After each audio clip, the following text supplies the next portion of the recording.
Greetings, peace everybody. Welcome to Community Radio. I am your host, Kim, and it seems I'm having some audio issues with the introduction, so I'll just pause and go ahead and go directly into the show. Today is Thursday. Welcome back. And as usual on Thursdays, we air from 1 to 3 p.m. Eastern Standard Time. So thank you all for calling in. Last night's show, of course, aired from 9 to 11. So just to give you a brief update on the hours for the show, on Mondays and Fridays, we air from 7 to 9 a.m. to give you all some energy and to help get your day started. On Tuesdays and Thursdays, we air from 1 to 3. And then on Wednesdays, we air from 9 to 11 p.m. Eastern. So those are the new hours for the show. And it gives everybody an opportunity to call in and actually share. So again, today's Thursday. Last night, our show was quite interesting. And she shared a lot of information on that particular show. One thing in particular that stood out for me was what he was saying about purpose and everybody having a different purpose, and no one person's task is less important than the next. So everybody can't be a chief, everybody can't be, a priest and so on. He was saying that someone has to sweep the floor.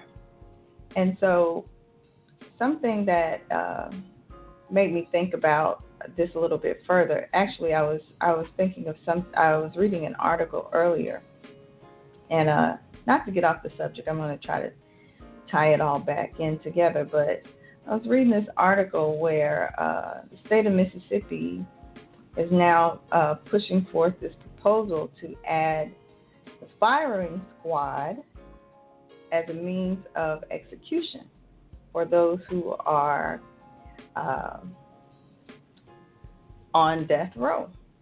And I thought this was something that was so primitive and so cruel. We talk about cruel and unusual punishment.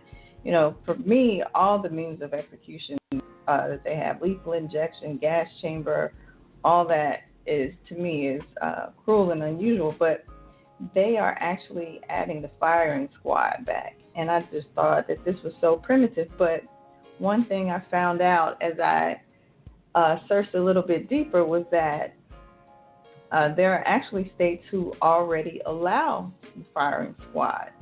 And I think the two states are Oklahoma and Utah. Utah actually banned it in 2004, but they said they would make an exception for it. There are 8 states that allow electrocution, which are Alabama, good old Arkansas, Florida, Kentucky, Oklahoma, South Carolina, Tennessee, and Virginia, and 3 states that allow the gas chamber, Arizona, Missouri, and Wyoming. So I just thought, this is such a cruel way of execution, this whole firing squad thing. But it made me think about this show that used to come on. It was actually canceled. It was a pretty good show, too. It was called The Bastard Executioner. And I encourage you all to check that out if you can. And it's about, of course, this person who is hired to be an executioner, but it takes place like in 14th century, or I think it was like during the time of King Edward. But it teaches you a lot about Christian history and some of the things that were allowed that the Christian church or the Catholic Church actually employed, and to just see how cruel and how demeaning and everything that some of the laws and things that were passed as far as, execution and stuff goes, that the church sanctioned was just amazing. So I think you'll learn a lot about Christianity and things just by watching that show and then doing a little bit of research yourself. But back to the whole thing about purpose and kind of tying this in, I was watching this documentary on what was it the Branch Davidians, excuse me, and David Koresh, and it tied in a piece about Timothy McVeigh. And Timothy McVeigh, of course, is this guy that was convicted of the Oklahoma City bombings back in '95. And when I was watching it, it just made me think about purpose and a person's or what they feel that their soul, what they feel their purpose is on this planet. And not only was David Koresh completely like sold on his purpose, but when they went into the piece about Timothy McVeigh, this was somebody who was completely sold out on their purpose as well. So, even in last night's show, you were talking about these so-called leaders who are kind of beefing with each other again. I didn't even realize this was still going on, or I don't keep up with it. But Chief was even saying like how things are just kind of being fleshed out. But the Timothy McVeigh, this thing about him being completely sold on his purpose, and what Chief was saying last night, that these are people who didn't, get to live out whatever it was that they were trying to, that they didn't get to live out when they should have at the appropriate time. So, maybe they didn't get the attention they wanted from women or whatever it was. And now that they're getting this attention, their true character is starting to come out. And so even in the Timothy McVeigh situation, he was this guy that was, bullied in high school. He was tall, skinny, and he felt compelled to kind of, I guess, lash back in a way by from all that abuse and everything by joining the Army. So he joined the Army, and it was just like everything that this guy tried, he failed at. And so he joined the Army, became a soldier, and he just became obsessed with guns, and he wanted to be a soldier. And then he tried out for, I think it was the Rangers or some kind of special forces team or whatever, and didn't make it. And so when he didn't make it, it kind of sent him, he failed again at something else, and it kind of sent him on a tailspin to where now he was almost like this crusader for people who he felt were being beat up on, like the people at the ranch, the Branch Davidians, and the whole thing that happened at Ruby Ridge. And so he went on this personal crusade against, the government and people, the government trying to take guns away from people. And he was completely sold out on this idea that this is what he was supposed to do. And of course, he was executed in the end by lethal injection. So it just made me think about your purpose and how sometimes you can kind of get it a little bit twisted. And also it made me think, for that person, like Chief was saying, everybody has a different purpose. What if your purpose is to be, the floor sweeper? Can you be satisfied with what that is? Can you find importance in that? Even in life, we have these different careers. We're brought up in American culture, like the top two things to be is what? A doctor and a lawyer. And so it's like, can you, when you don't achieve those things that you feel are the epitome of what success is, and maybe your purpose or what your mission is to maybe be the garbage man. Are you satisfied with that? Can you be satisfied with that role in the community? Because as we know, some roles are looked at as more prestigious than the other. We don't value people that have seemingly menial responsibilities, but we do need them. Like somebody needs to be a plumber. Somebody has to take the garbage out. Somebody has to, drive the bus, be a driver or whatever. everybody can't be the doctor, the lawyer, the judge, or, and the president and these things. So it just, when I was listening to the story about Timothy McVeigh, it just made me think about, how he felt so rejected, and how that rejection, just time after time and failing time after time, made him kind of just go into this tailspin, and how he got things twisted and became this person who ended up, bombing this building and killing all these people. So I don't know. It just made me think, again, if your purpose is to be something small, can you deal with that? Even these people who are beefing, these so-called educators or lecturers or whatever they are, it's clear that this is not what they are supposed to do, because they're not handling it very well, and they're obviously not teaching things. So because they didn't accomplish certain things at a certain time period in their life, now these things are coming to the surface, and you're seeing it in their actions, and their character is on display. And so these are not behaviors of someone that's supposed to be in that type of position. So again, it just, made me think about that. If you find out that your purpose is not something as glamorous or glorious as, someone else's purpose, or as what you would think, can you handle it? And would you stick to it and fulfill that purpose to the highest of what of what you can do? This also makes me think about readings. Most of the time when people get readings, they want to hear that they were some king or queen or something in a previous life, and in this life they're supposed to be the same thing, or they were an angel, or they were this, or they were that. We don't really want to hear that we weren't so great in a previous life, or maybe that our purpose in this life is not even that great. So, we just kind of want to hear these great things, because, just being here in American culture, we have this history of slavery. And so we already come from having this idea that we weren't, we didn't have very much value. That was the history that was told to us. We didn't hear about the history prior to that.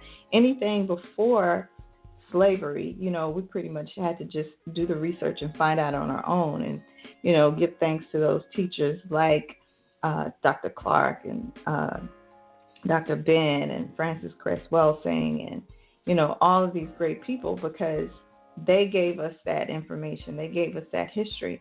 Otherwise, we wouldn't, think so. We wouldn't have the esteem that we have now.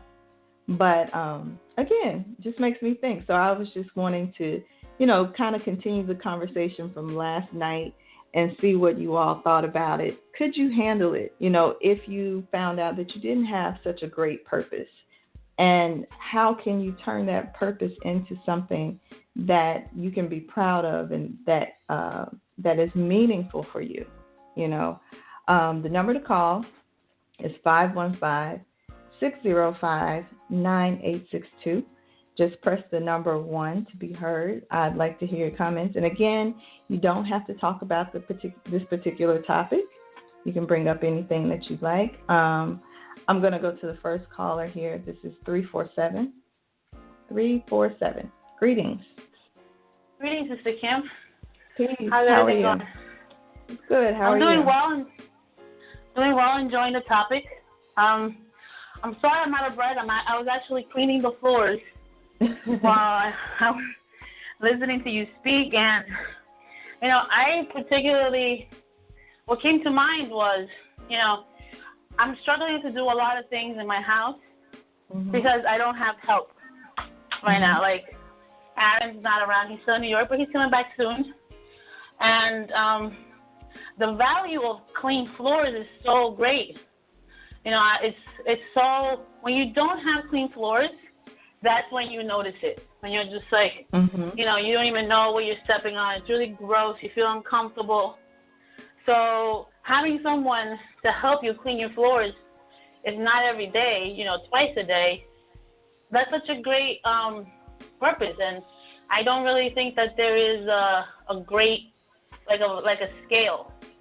I feel like purpose is purpose. As long as you do it with love, then with love and passion for it, then you're good. Because, even think about the garbage men. Mm-hmm. What a great service that they provide. Right. What would you do with your garbage if they weren't around? Mhm. So every single little thing, even your enemies they're giving you a good purpose. Like when you were speaking about the execution, coming back into the firing style squad, I'm like, okay, well, at least they're not hiding it anymore. And that's a gift too. At least now we know who we're really dealing with, and we have to really find our way. We have to find our community, our people. We deal with our own, and Chief has said it too. We have to pick our own justice methods for our own people. We can't let other people decide for us. So that's a blessing too. And so that's all I wanted to contribute. Yeah. Thank you. So what do you think? Like, what if you found out that your purpose wasn't as grand as you think it is, like within a certain community? How would you deal with it? Like, what if your purpose is just to, I don't know, like you said, just sweep the floors, just clean the floors. If that's all you're needed for. How would you feel about that? Well, I don't know how I would feel about it, and maybe some people that do all these things that are like against the norm don't really think about it either. They just do what they want to do. Because look about all these serial killers. I don't really think these people have put them, I don't really know inside their minds, but by the looks of things, they don't really have a lot of remorse. They just do what they do, and they do it well. And that's also like a good thing, because I don't know what it would be to have to talk to a serial killer that has an existential crisis.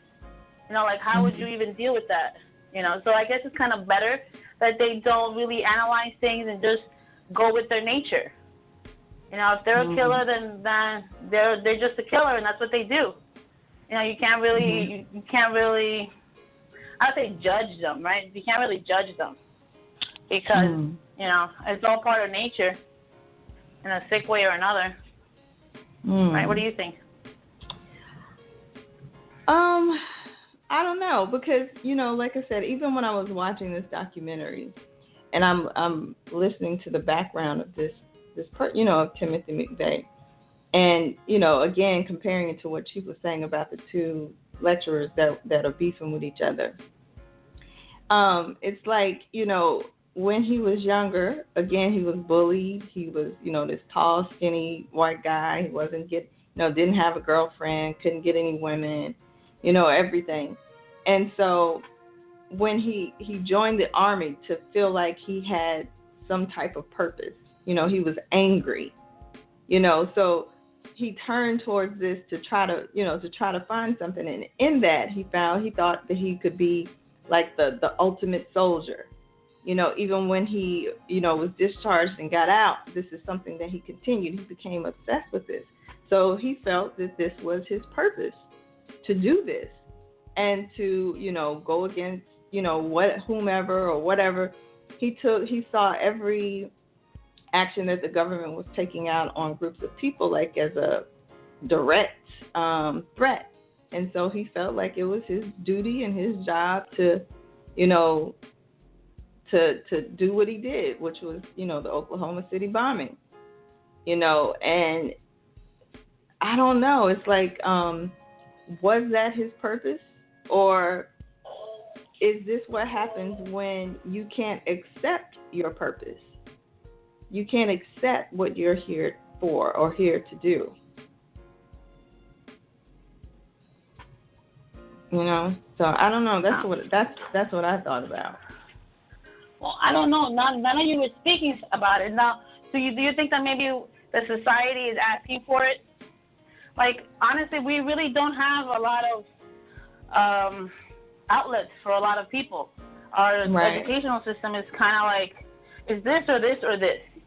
and you don't really allow for other, other different kinds of, not crazies, but uniqueness, Like maybe he could have been a great hunter.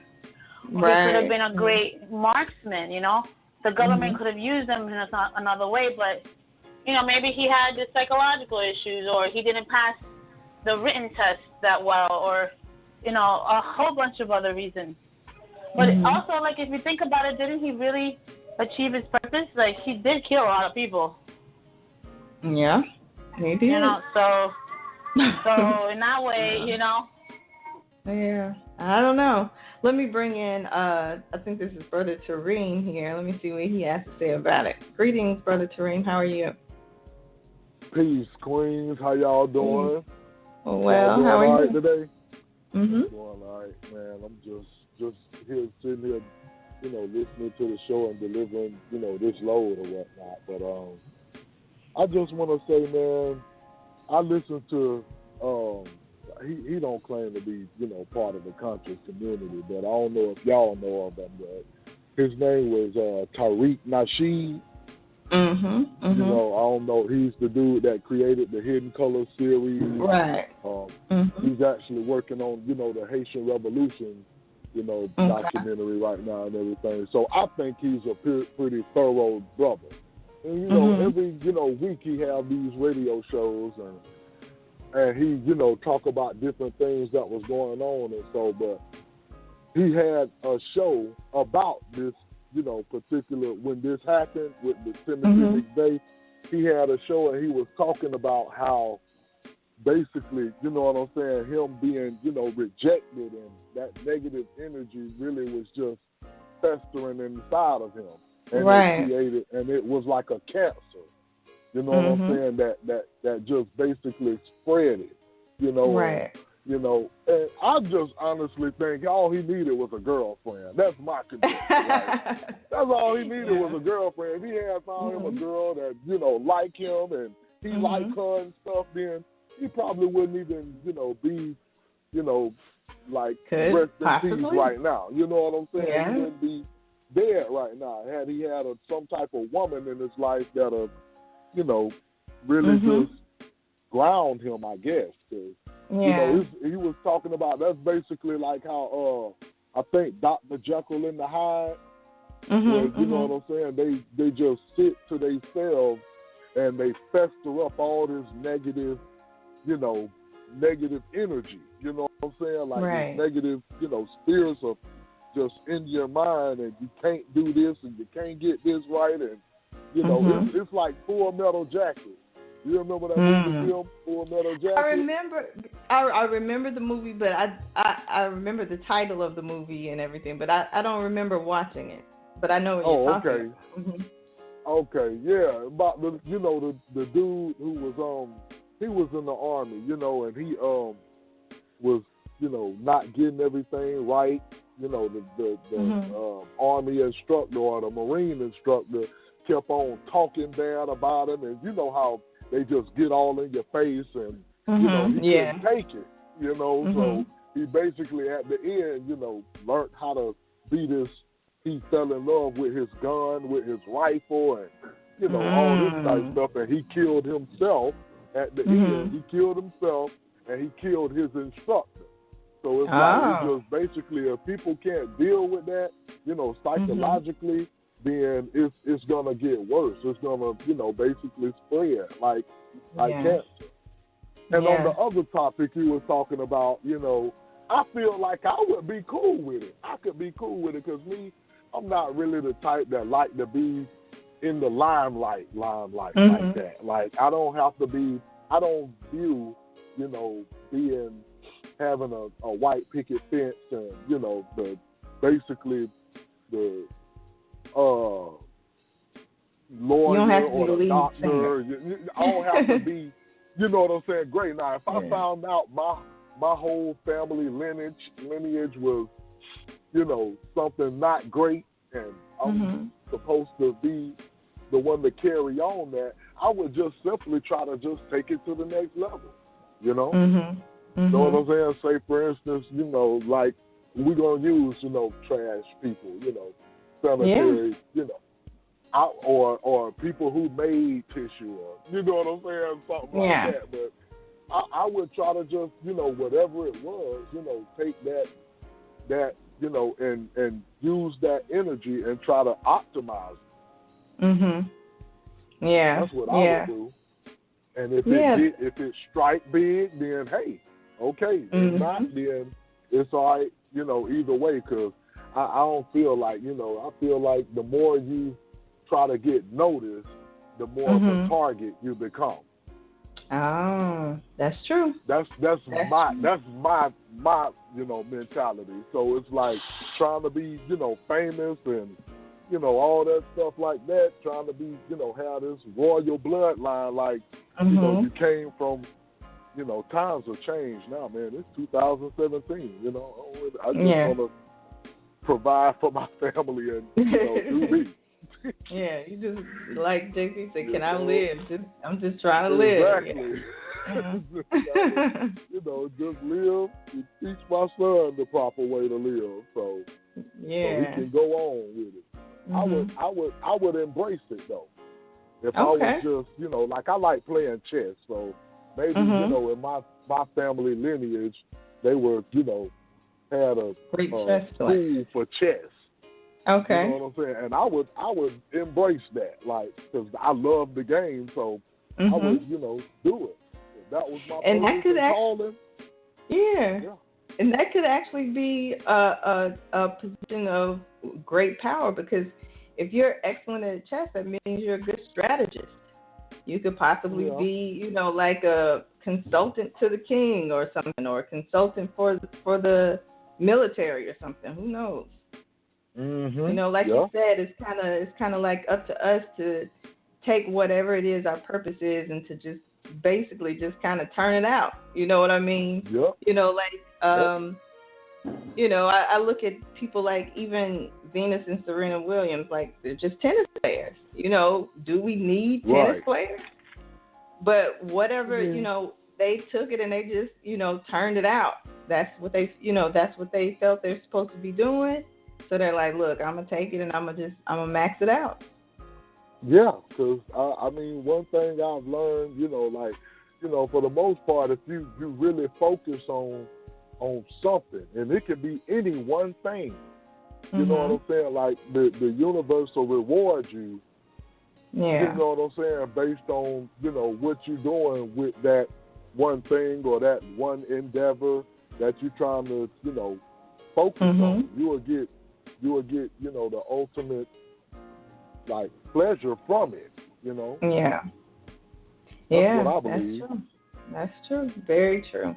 I just think it's sad, like, in this particular society or this particular culture, that those types of things are not looked at in such a good light. I remember even watching, and I find this, like, to be more talked about in, I guess, like in Asian culture. I've seen so many documentaries and so many different things on just different roles within their society. Like, I remember watching one time this a whole documentary just on a bartender. He was just a bartender, and how he, all these magnificent things that he did with mixing drinks or whatever. But he is like super, super, super famous in the world for doing what he does. And, to be served by him, it cost, it's super expensive, he's exclusive and, all this other kind of stuff. And I'm like, for, just being a bartender, but to look at how, all the things that he does with these drinks. And it just made me think, like, this guy is almost like a master alchemist, because it's not like just, mixing, like a gin and tonic or something. Like, he's including, all these herbs and all these different things and, all this kind of stuff. And he turned this completely into like this art form that, is just amazing.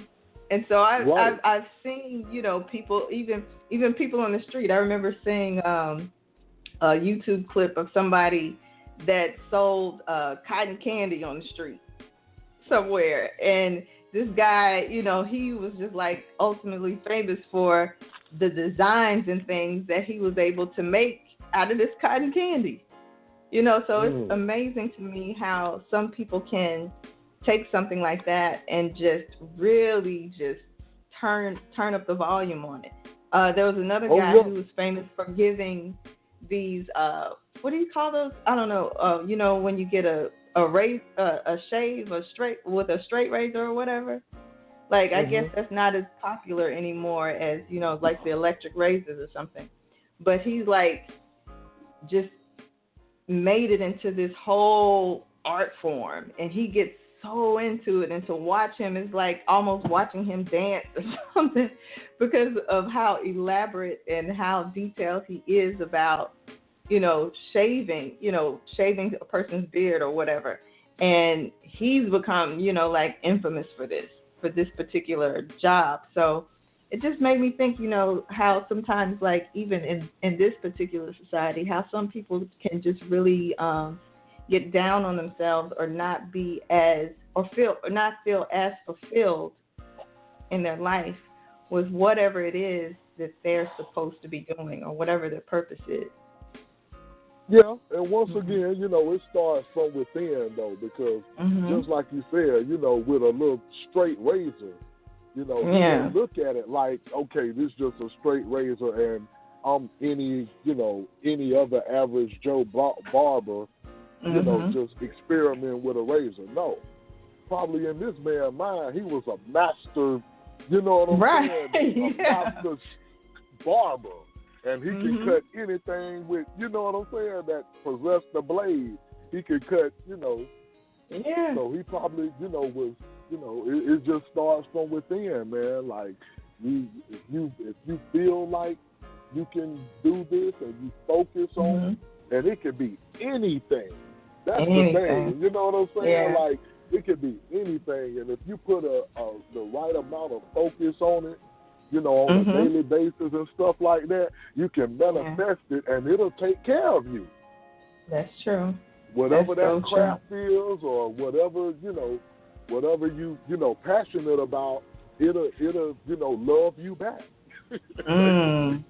That's deep, Terrain. That's deep. That's what I think. Whatever you love, it'll love you back. Yeah. If you can focus on it and give the time and attention and put your energy into it. Wow. It'll reward you. So true. That's so true. Yeah. That is so true. Let me bring Brother Anwar in and see what he has to say. This is 813. Greetings. Greetings. How y'all doing? Good. How are you? What's up, Anwar? All right. Well. Balanced affirmations and greater experiences on Ojo Asheshe Daye. I think that's how you say it. I believe that's correct.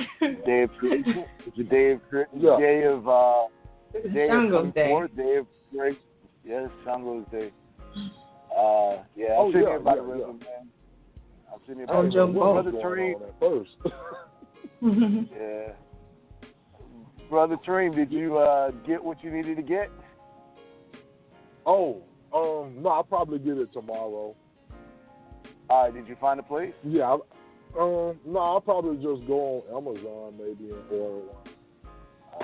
Because there's no places around, here. So I didn't. Okay, well, if you want to get it through that, or you want me to get it for you, I told you on Monday I'd go get it for you. So just let me know. We'll talk. Okay. We'll talk about that later. But, yes, sir. It's always a journey, brother. Hopefully you had a journey trying to search for it, though. That's what I was trying to imply to you. How was the journey? It's always a journey, brother. Oh yeah. Of course. Yeah. So what you think, man? Like about what Mr. Tim was talking about? Like, did you read? Oh, got some wind in the background. Hold on. Yeah. Okay. Yeah. Oh yeah, it's a chat a little bit. She's lightly blowing today. Lightly. Let me get to that place. But what I would say about And actually, my comments were more directed to when you first started in regards to people doing things that aren't against their life purpose, or getting lost in the wake of other intentions, other people's intentions. One thing in my life is that, you know, I had like the real. I think everybody kind of went through this. The basic formula for success is to graduate from college, get your degree, go work in a profession, do that. And, you know, it was subliminally implied as I got older. When I was younger, it was more enforced. But when I got older and started to do the things that I chose I was better at, like having my own business, entrepreneurship, dealing with some music, dealing with that type of business, it seemed like a lot of the ones that were pressing me to go in that traditional direction really kind of stepped to the side and let me do what I had to do. So in a way, that was a good thing, but it was also a bad thing. So instead of people, now it's a good thing that people kind of stood out your way and let you do things. But the bad thing is that I had to learn a lot of that stuff for myself. I had no one like family members to sit there and say, okay, if you're going to do this, okay, here's the plan. Here's something that's how you can plan, you know. And that was the bad part of it, because that kind of left me, being new around 1920, opening up my first business, storefront and all, kind of learning the trade for myself and going to that point, doing it for 13 years, you know, and that was successful in itself, you know what I'm saying? So doing it for 13 years and then just kind of losing direction throughout it. And there's a lot of things inside of myself that I can sit there and say that, you know, maybe I should have been a little bit more community orientated with my business instead of just trying to think I could do it all by myself. So, but I was that's where the subliminal or like from that point of 19 to when I was 33, around 33, 32, 33, when I closed it, it's like, you know, you made the shell of working everything for yourself and doing everything for yourself, and then when it's time for you to expand and start working with more communities of people, you're not able to cross that barrier because you built this shell or this crystal of how you want to conduct business. And you know, it took me to break that or lose everything just so I can see that this is not just that. You know, that's one part of the picture other than working with the community. You know, and that's what honestly, that's really one of the biggest things I've been working on with everything. Even like the stuff that we're doing with the challenge. I really appreciate working inside the community of people. You know what I'm saying? It's just that the main focus of it is that it's not just me trying to make this baby come out. This baby be born. You know what I'm saying? So. It's a beautiful thing when you get to that point, and then you start feeling, especially since it's windy, boy. Look at it, just can't see. Just like the energy,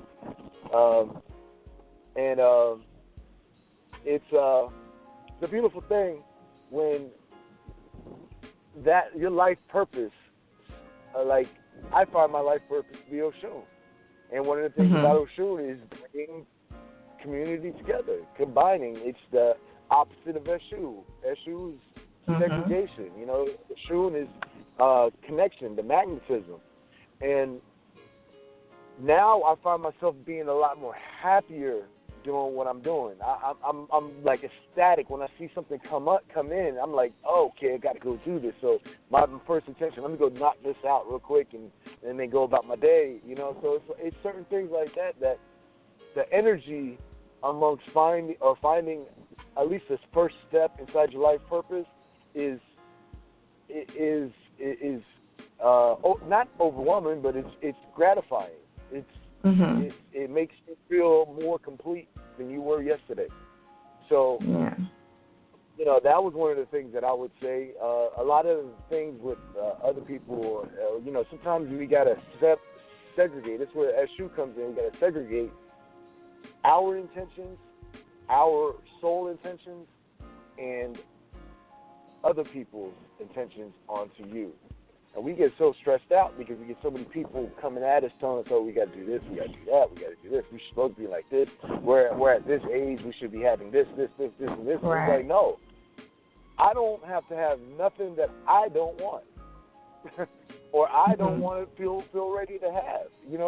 We really literally got to do a physical, mental inventory of the stuff that's been collected throughout the years of our life and our existence, and then see what is real. What is real? And that goes into the real. You know what I'm saying? It goes into what the cosmic consciousness is. That goes into so much articulation when you say, this is real for me. It goes into so much thought that once you find that this is what's real to me, everything else doesn't matter none. So, that's one of the biggest journeys that we're all going through. So, So, I just to let everybody know, I see we got some more people that have chimed in. The number is, if you would like to make a comment, just press the number 1. The number is 515-605-9862. And we're all just kind of vibing on, what if you found out that you don't have such a great purpose? What if you're just the plumber? What if you're just the floor sweeper? What if you're not supposed to be this big priest or this big chief or whatever it is? What if you're just meant to, I don't know, just be be a farmer or be, everything is needed within a community. But unfortunately, we're kind of brought up in this culture where only one or two professions are, glorified over all the others. I think about that even, with teachers. Like, teaching should be one of the most important and higher paying jobs in this country, because they're the ones that are shaping the minds of the children who are supposed to grow up within the community and go out and do something.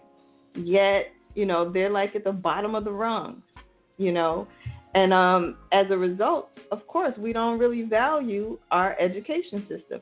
If you look in other cultures, like, the teacher is highly respected and very vital to the community. But here, it's not so much. So when you produce a generation of kids who really don't have that much respect for education or trying to graduate high school or, whatever it is, it's like, can you really blame them? You have presidents and things, we know that in this particular culture, like, the most successful people didn't go to college. The wealthiest people dropped out of college or didn't go at all, So this is something, this is a reality. And these are the people who tapped into something, tapped into their soul or tapped into that, to their purpose and say, you know what, this is what I'm going to do and this is what I'm going to create. And even if it doesn't exist, like, it exists, they made it, brought it into fruition and made it a necessity. You know what I mean? Yeah. So, I plagued myself. Oh, I'm sorry. Mm-hmm. Go ahead. No, go ahead. I was going to say, I plagued myself with my son, man, because he's, 12 years old, going to be a bright kid. And it's like, in the education system now, it's like, when they tell me, well, they don't tell me that anymore because he's doing better in school, but when they used to tell me, how he used to do at this other school that he was at, like how, He used to be, you know what I'm saying, fighting with the kids and, you know, it was just chaos and negativity all over the place, right? And, you know, I was just like, should I be mad at him for not wanting to sit there and be miseducated? You know what I'm saying? You know what I'm saying? Right. Being taught that he was less than, and you know, all the stuff that, you know, that they do in school nowadays, because they don't have vocational things like when we were going to school.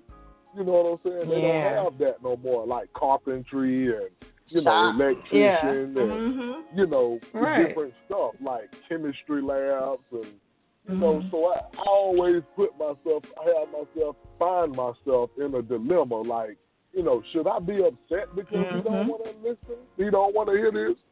You know? That's a good point. I'm glad you brought that up. That's another topic in itself. I mean, go ahead. I'm on fire today, huh, sister? Yeah, good. I like that. Yeah.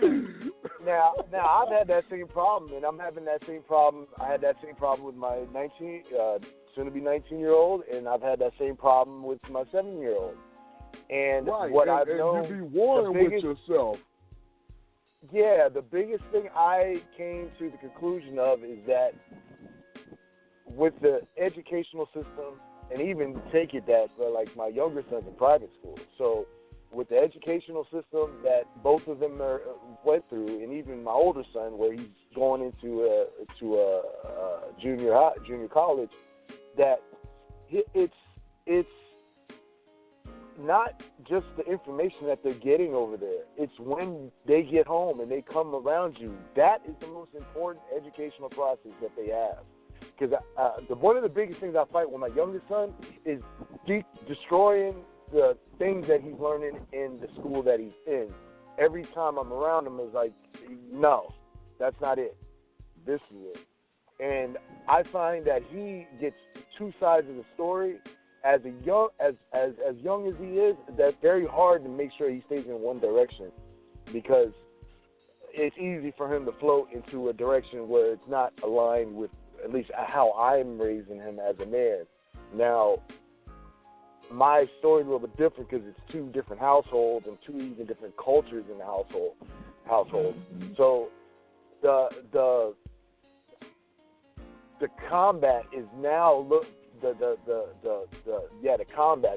thing that I'm always fighting is always knowing that, look, he's going to have to navigate between these two cultures, one that agrees with how he's being educated and one that disagrees. So he's a Libra at that. So with that, I look at my disagreements to be a other aspect to open him up. You know what I'm saying? So, and with my older son, it's like, you know, now since he's pretty much becoming a man, he's starting to really think for himself. So I can give him some direction, I can give him some information, and he can take that, absorb it, and then make his clear decision and his clear intentions inside of that. One thing I don't do with my boys is put my intentions into what I want them to do. You know, I give them ideas. I give them ideas, and I give them ways to navigate. That's what I'm here for, support. But at the end of the day, it's their decisions. And they have to go through their life journey, and they have to go through their life purpose also. My thing is to protect, provide, preserve, and produce things for the boys. So, but I'm saying, okay, with me, like my son comes to me one day, and it keeps playing in my head, like, you know, he was like, man, you know, it's President, or it's about to be President's Day, and, you know, our teacher, you know, was just telling us, you know, how, you know, George Washington, you know, he was the first president, and, you know, him and Andrew Jackson, and they were one of our, you know, they are great forefathers, and right. They did, you know, so much. They are great, you know, presidents and stuff. Right. And so now I got to be like, no, son, they lying. They lying to you about everything. But then got to say, okay, in the morning, you got to go along with to it. go to school. You know what I'm saying? So it's like I be warring with myself like, dang, man. So sometimes it's like, well, he don't get in trouble no more, but when he used to get in trouble for not wanting to sit down and listen, and he's just getting up and going all over the place, it's like, I really can't get mad because I wouldn't want him to, you know, soak in that stuff that they teaching him, that they indoctrinating him with, for really. You know what I'm saying? Like, I really don't, you know, I want him to know the math. Really, that's all I really want him to know is the math, because I don't think numbers don't lie. So if you can, you know, you're good with numbers, you can, you know, build from that. But, you know, everything else, I really, my solution but I don't care. Right. So do you not hold him responsible for for getting good grades and Oh, well, when it comes to that, I'm trying to be, I get on him more about the math. Okay. My son would tell you, like, it's not really everything else, because I don't know, you know, what they teaching, and most of the stuff that he told me that they taught, you know, I vehemently disagreed with. You know what I'm saying? And I told him, you know, no, that's not right. You know, and then he'll say, okay, what my teacher said. I say, oh, listen, when you go to class, just be respectful. You know, that's the most that I can ask from. Just be respectful. Do what the majority is doing. Don't try to act out and, you know, become a target. Because that's what I be saying. I be telling them, don't be trying to be seen and become a target. Attention is not for, you know, boys. It's for women. You know, like, and I just be trying to. Just make sure you give them the other side of that. You know what I'm saying? Because what I believe is that the bunch that's actually outside of the bunch are actually going to be the ones that's going to be the innovators of the future. So, I would teach them the system and let them know that there's a system here in place that you can't get around. You know what I'm saying? But with that, you should be able to navigate around through that and then get out of that and work on the things that you need to do with your life and what you feel is proper. You know what I'm saying? If, let's say, mathematics is one thing. For men, I think mathematics is very important because it teaches logical thinking to a certain degree, just dealing with how arithmetic is worked in.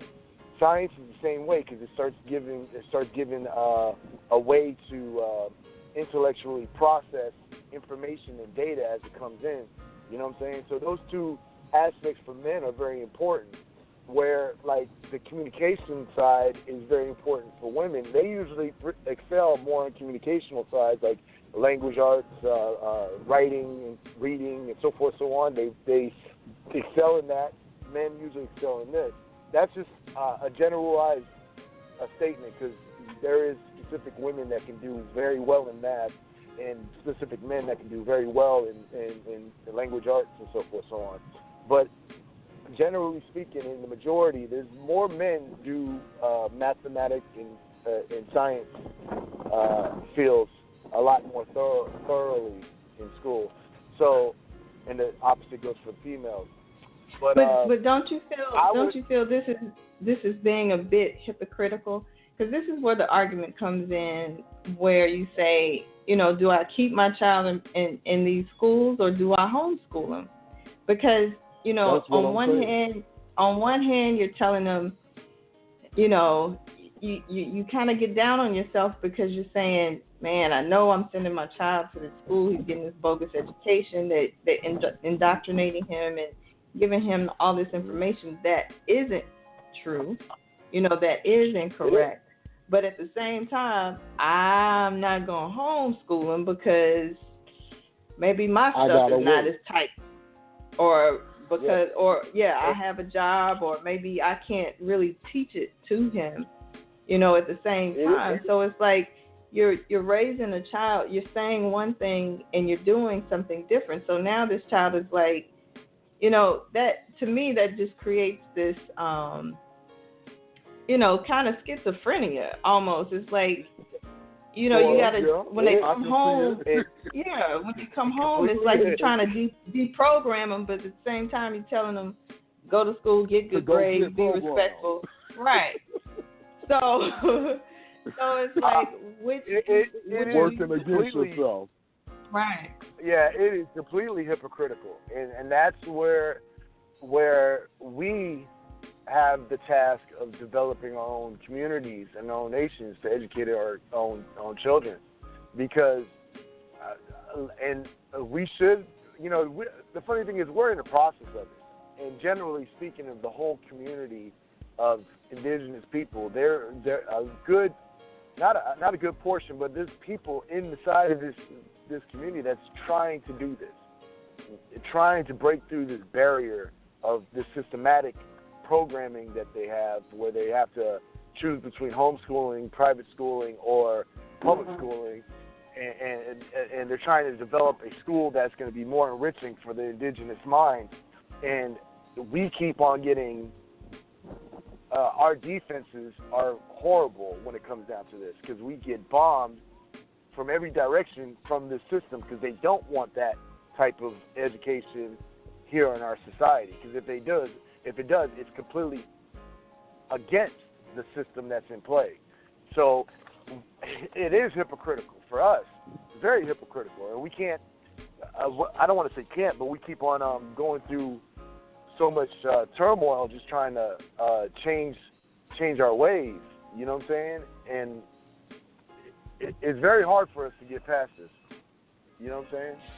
Yeah. Let me bring in another caller here. I think this is Dietrich, 615.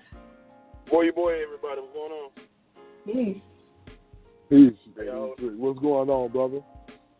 Man, I'm listening to the conversation, and that's my junior ain't number two, and he's like stupid independent. Like he the type of child to be like, oh, that's interesting. Oh, that's what that is. Okay, I'm done.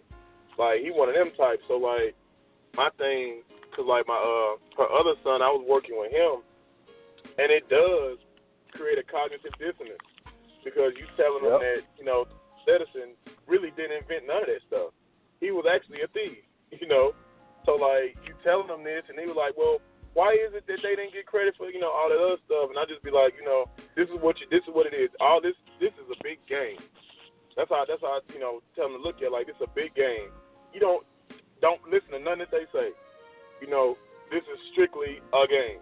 Like you go there, you play that game, you get what you want out of it until we can get you back at the crib, and we go from there. But don't take none of that to heart. Like just do it because that's what we got to do until we do something else.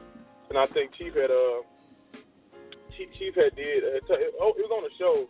Chief was like, that's why the fathers have to be larger than life figures. Like no matter what you see at school, no matter what you go out and all these, these Gentiles is telling you is true. At the end of the day, you want your son to be like, I don't know about all that, but I know my daddy do this, and I want to be like my daddy. So, that's the biggest piece of encouragement I had ever got from Chief. He was like, no matter what you do, your son has got to look at you like God almost. And I think that's the biggest challenge for brothers, is to be that God figure, or to be that larger-than-life hero to your own son when they got so many people coming after his mind just to tell him what to do. So, like, I haven't got to the point where y'all at, but, that's something I'm really taking into consideration. Like, how am I going to do his education, or, alleged education? So, like, this is a good show, man. I give thanks for y'all even talking about this. Yeah. Yeah. Man, because it's a real subject, man, that plays the minds of the parents out there. Like, it's like, especially the ones who claim to be woke or conscious, or you know what I'm saying. It's like, what am I to do? When I have to work because the bills ain't gonna pay themselves. And, right. My child is young, so he, at a young mind, he's soaking up everything like a sponge, but it's like you trying to filter. You can't filter out what he's thinking or what she's going through.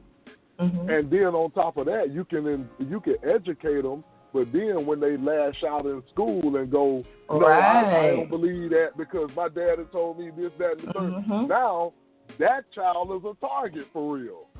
Right. You know what I'm saying? Now the teachers are looking at this child like, this child is going to be a troubled The child. problem child, And, you right. know, he's going to be a problem. So we need to remove him. You see what I'm saying? So Yep. it's still,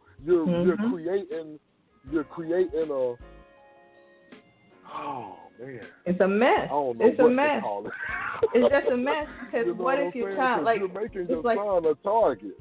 right, just Oh, like go you ahead. said. So what if you know, you're going through this, because when you're telling your child to go ahead and go, yeah, I know, but you know, it's just something that we just got to do until we figure something else out.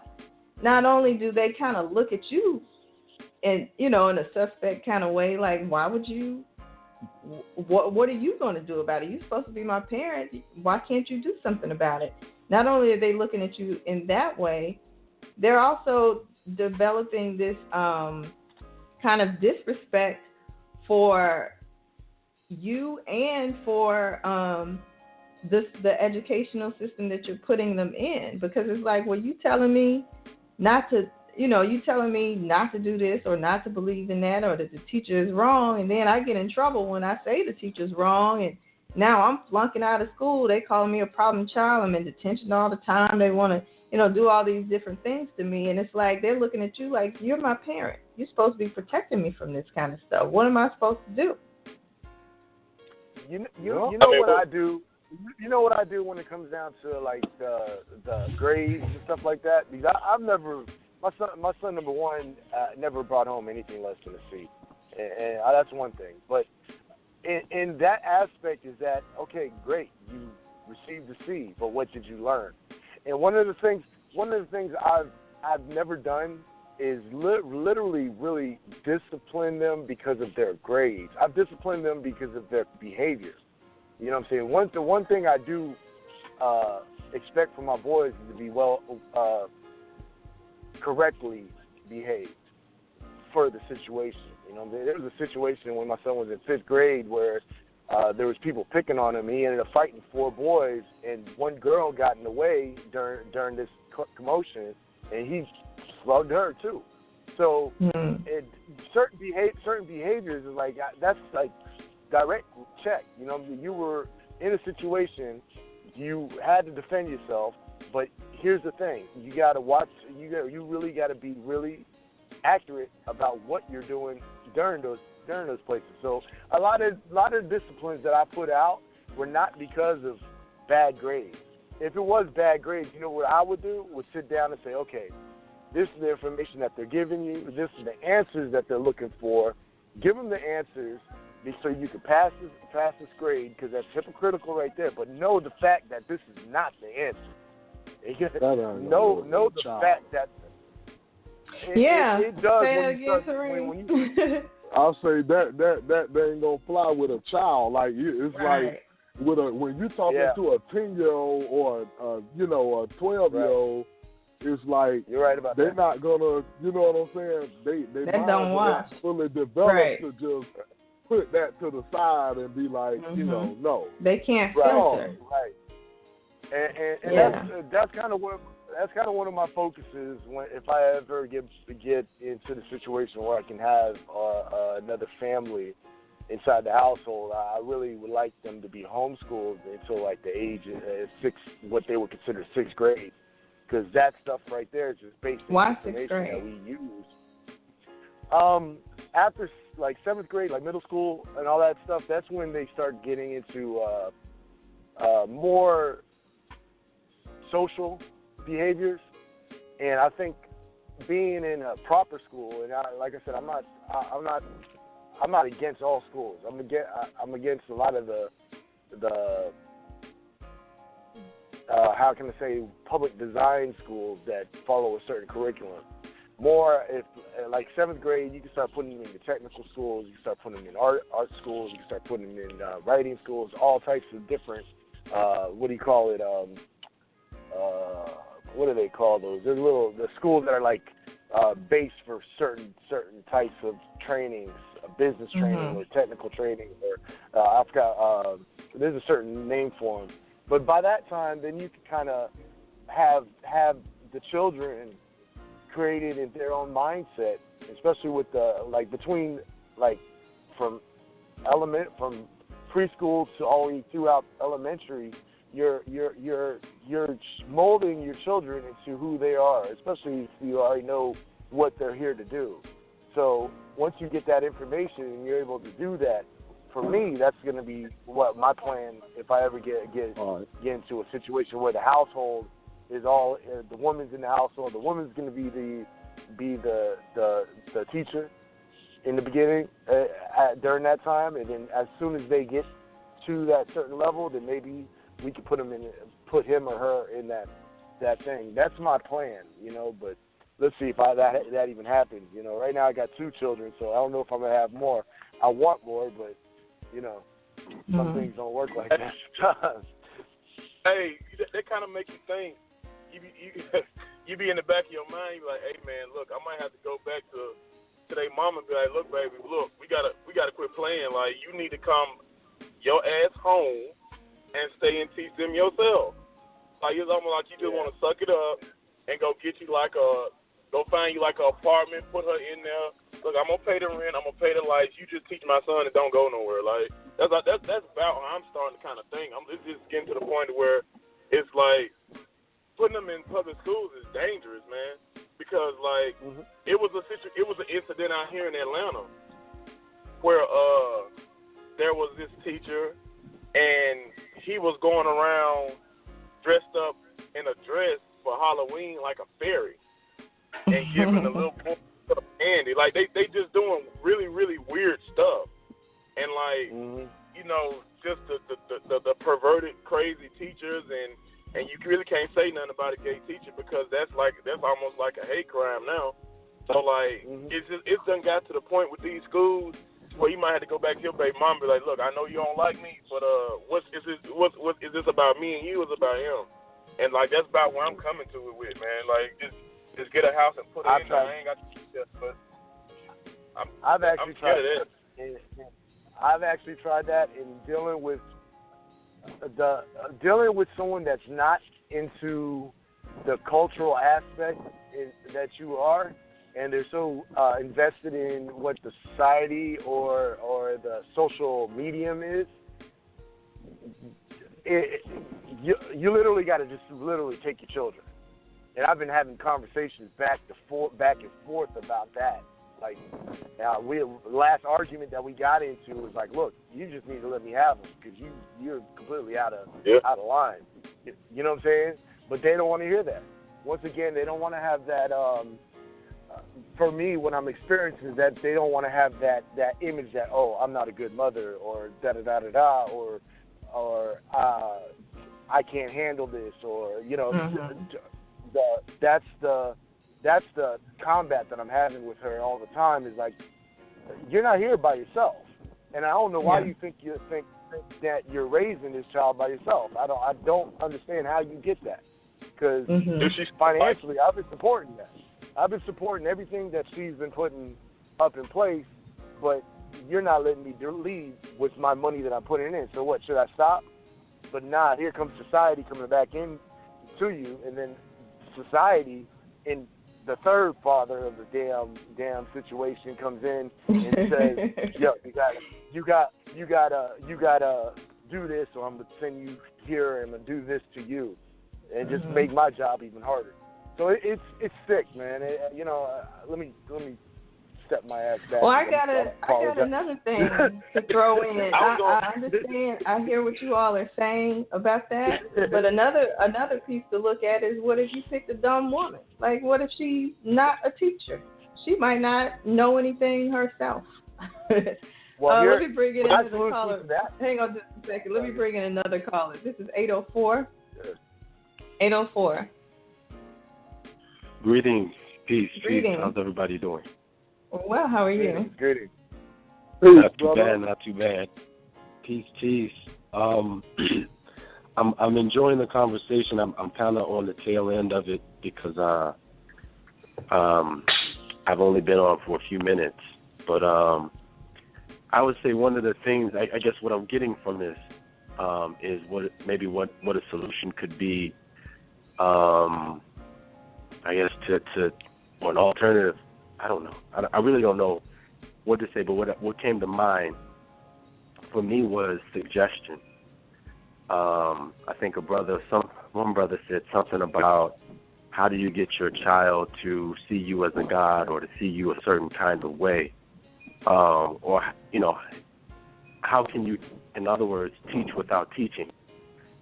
So your example in and of itself, your being, becomes sort of like the guide rails for that child as they kind of compare and contrast or draw a contradistinction between you and the things that they see, or the home and the things that they see outside the home. Mm-hmm. And so, maybe one of the ways, I don't know if this kind of goes back to that conversation we had a couple weeks ago about the marijuana, but those are the kinds of things that you would kind of map out, like maybe how often you read, how often does your child see you read. I remember when I was young, I was the only kid in my neighborhood whose parents ate together at dinner, or mm-hmm. I was the only kid in my neighborhood whose parents got the newspaper, and a lot of my friends thought that was weird. Mm-hmm. If they came over my house and I had the, I'm from Richmond, Virginia, I had the Richmond Times-Dispatch on the table, or my parents recycled, so it's a stack of newspapers over in the corner somewhere that we can make collages with and all these kinds of things. But perhaps one of the things to consider in terms of sort of teaching our children without actually teaching them is what are our habits and what are we doing that they see us doing that they can kind of mimic. Mm-hmm. What are some of the behaviors that they can take on? So that's kind of what came to mind. I really don't know what the conversation is about per se, so forgive me if I'm over, if I've kind of stepped into something that. Nah, brother, that was wonderful, man. I agree completely with that. In my household, we have dinner together. We have when we go to sleep, he's reading a book. I'll read something. I'll even actually read him, whether he understands it or not, passages of things that I'm reading, and I'll read out loud to him while he's going to sleep. So a lot of that thing, and I'm constantly studying. So a lot of what you're saying about suggestion is actually, that's the training, that's the home schooling that is the most important, because once they see the parent is consistently educating themselves or consistently doing something to enrich themselves, the child automatically goes into, what can I do today? You know what I'm saying? Like my son, my youngest is an artist. He likes to draw. He likes to color. He likes to do those things. So not only is he always coming up to me and asking me to print things out or print shapes out or things that he wants to work on, he'll go and just grab something. And I like, TV time is very limited in my house. You know what I'm saying? I don't even have internet right now, so there's no real connection into that whole digital realm right now. So he comes up with creative things to do. And as he sees me, like, over there doing some wood carvings or reading this book or writing notes or writing some plans or something like that, or staying active as a person, he's following in. He's like, oh, let me go grab the other Dremel, the little baby Dremel I got, and let me start carving with that.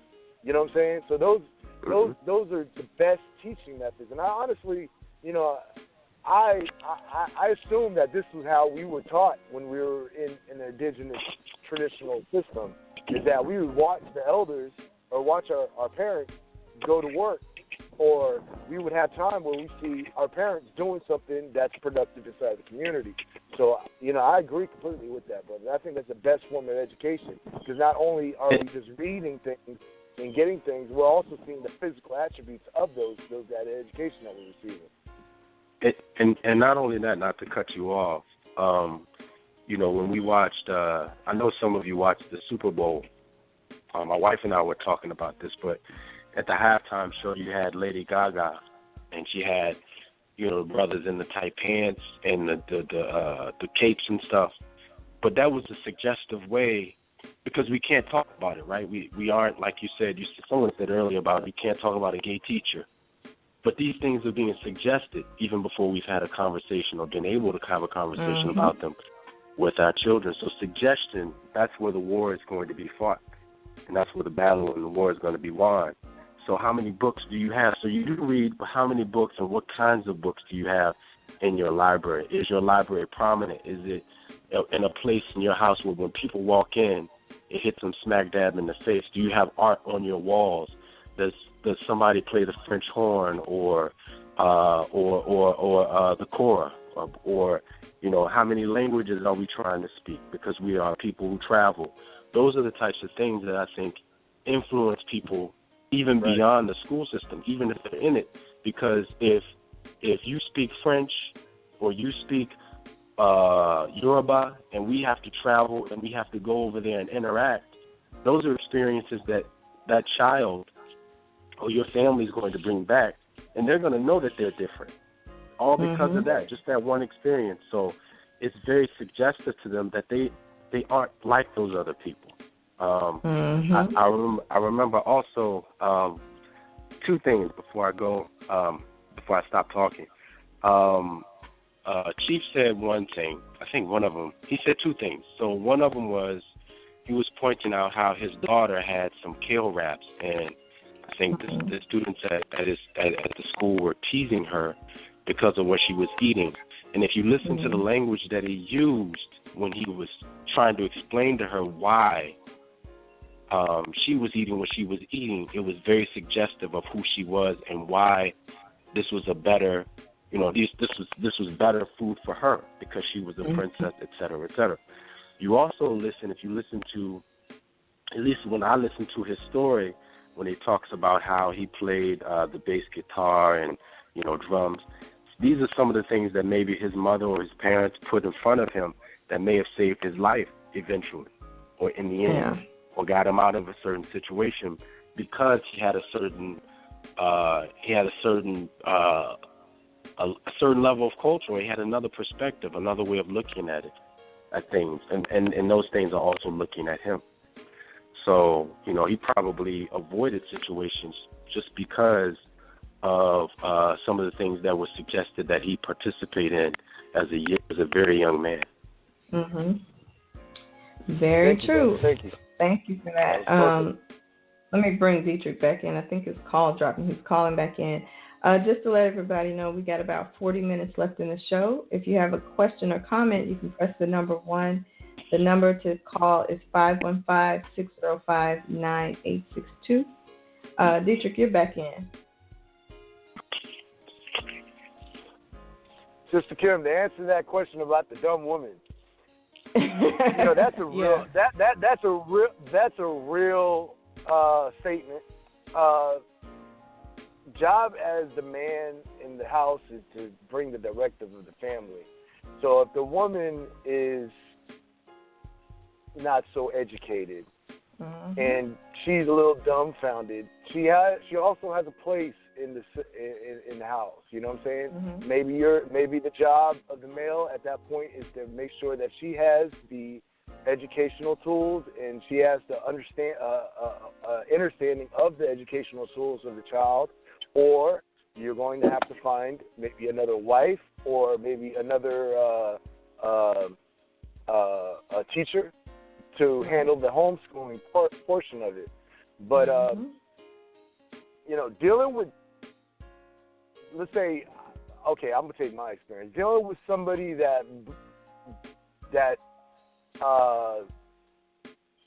tries to be wise but doesn't see the holistic picture of things and only sees things one-sided, where your actions and your responses are actually what we would call dumb, then you have a problem. Then there's a educational problem where you can't break the shell of a person that's stuck in their ways.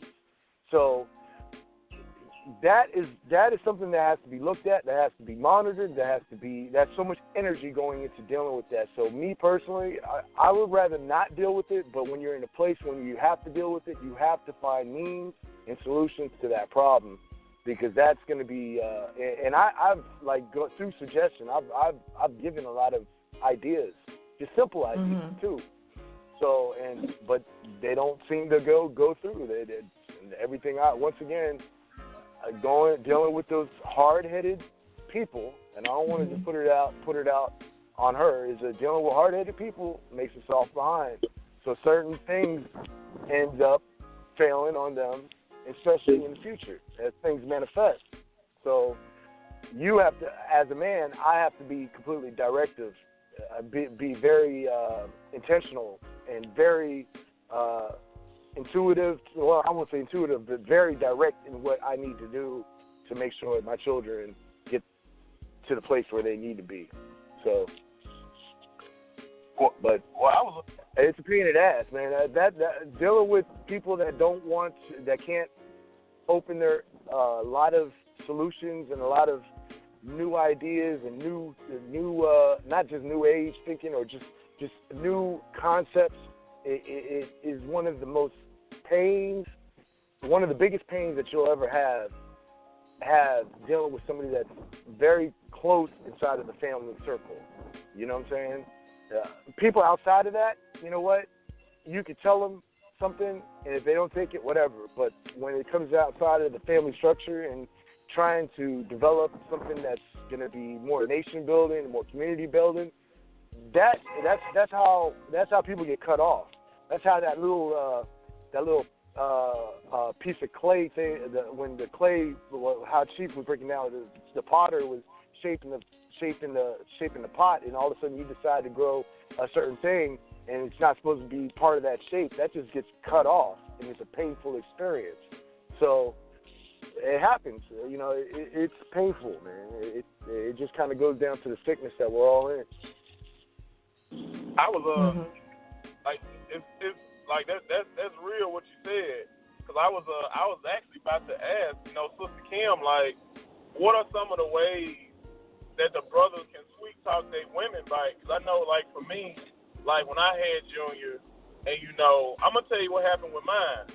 Mine, in so many words, ran from me because, you know, we was in a situation where she was pregnant, and you know, we had an incident, and me and her had to telepathically communicate. So much so to the point to where, to make a long story short, she was my oracle, and I said, look, you know, the path that I'm on and the stuff that I'm doing, when the spirits are giving me messages because you connected to me and that we, you know, you got Junior, they gonna talk to you. I can't see them. I know when they're there, but they'll actually physically talk to you. So like we was doing a little meditation. She was at her house, I was at my house, and I'm like, you know, we got in, you know, a little lotus pose, and we was meditating. And I was like, look, I need you to listen. Just tell me what pops into your head. So like one of my ancestors had came down. Now in the vision, I saw the ancestor, but the ancestor was physically talking to her. So the ancestor, I never forget it. The ancestor was drawing in the sand with a spirit, and now we wide awake doing this. The ancestor was drawing the sand and in the sand with a spear. And I'm like, what is she writing? And she could read what the ancestor was writing. And I was like, she was like, I'm scared. What is this? I was like, ask her who she is. And when she asked her, she was like, she said, it's your mother from another land. I was like, that's an ancestor. So like we was asking this spirit questions, and when we got done, she was like, I never want to do that again. I was like, it ain't a situation of you wanting to do it. If you gonna be connected to me, you're gonna be my oracle. Like that's just what it is. And she was like, I don't want no parts of that. I want to go home. So she left, and I was like, if you leave, you stay gone. I just take care of Junior from outside. So like the way I stayed connected with my son was I would make his baby food. I would make the food and I would send it back home with her. So it got to the point to where what it ended up being is she was mad that we wasn't together and I wasn't gonna stop, and she wasn't gonna stop having dreams. So like to this day, right now, everything she do is just a spite. So like I'm gonna come to the sister, you Sister Kim and any other sister that's on the line listening. How do you suggest that men deal with that? Because a lot of times your baby mama still actually wants you, and like she's just doing little insidious stuff to let you know that you shouldn't have left or we shouldn't have broke up. So now I'm gonna mess with you now, and I got your son, so you gotta deal with me. So like, how do brothers like attack that? Because I get tired of having to go with my head in my hands by my own son. I just want to come in with some juju and just hypnotize myself and going in the trance and just do whatever. But how do y'all suggest that we deal with the women that we not with that still want us, but we have outgrown? Like how y'all suggest we deal with that? How do we get them back on board without kissing their ass? Yeah. Well, I've heard Chief speak about this before, and sometimes like he said, sometimes you just gotta let it go. I've heard him say, like, even back on the continent, children are very important, but he was like, I can have more children. Sometimes, like he said, sometimes you may have to realize, okay, this one's not gonna work out. Like this one's gonna be lost. And to just like say, I can have more children. Sometimes it comes to that. You may have that child it's like, look, I'm not into this kind of stuff. I want to go to college. I want to do this. I want to be a part of this culture. This is what I like. This is what I want. This is what I want to do. My mother supports it. Since she's the one that's raising me, that's what I'm going to do anyway. And sometimes you got to just say, I'm okay. Wash your hands of it.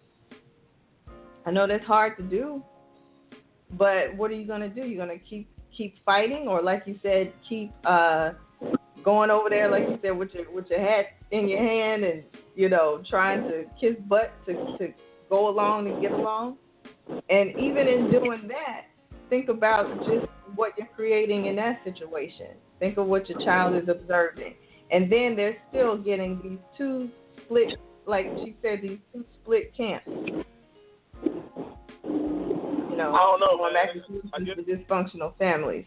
I know you don't want to. Right. I know you don't want to give up on it, but if she can't get it through her head that, like, okay, this is what this is. This is my path. This is what I do. Maybe you can tell her you don't have to be a part of this.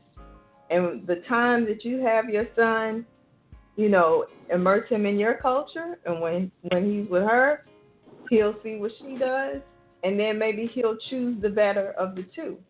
But, she talks about this in Solutions for Dysfunctional Families, how to navigate those two worlds, and how, he has solutions for that, how to come to some type of, agreement. But, to try to bend and all this other kind of stuff, I think that creates more confusion than anything. I think if you're going to stay in a situation, like, just make sure that child sees, like, this is what we do over here. This is what you do with your mom. Now you make it, now that child is going to have to make a decision or make a choice. Let me bring in another caller. I'm not sure if this is a female or not. I'm going to see what they have to say. This is 817. 817. Greetings, everyone. How y'all feeling today? Greetings. Peace. Greetings, sisters. Chloe. Greetings. Yes. I don't really have any advice for teachers. I don't really know people in that situation. I feel like my opinion would be kind of not really helpful. But because I was gonna say, well, maybe you should just stand up to her and ask her, like, do you want me or not? And if she say no, I don't want you, whatever, like, all right, well, this is what I'm doing. You're going to, leave me alone. You're going to stop talking to me. You're going to stop bothering, whatever. Or if she say, yeah, I do want to get at with you, like, all right, you ready to get on my mission? If she say, yeah, then you got her. But if she just flat out, like, just playing games, then do what Kim said, Yeah, she, according to Dietrich, if I'm not mistaken, she's made it clear, like, she don't want to be a part of that. But that's cool and all. You know, you can't make nobody do nothing. But in the back of your mind, you know, you gotta. I guess this is maybe, and I hate to say this, but I think it's gonna be kind of hard for women to kind of relate to that because just think that you paying child support on a child that you'll never see. You know, just because she in the mood to be like, oh well.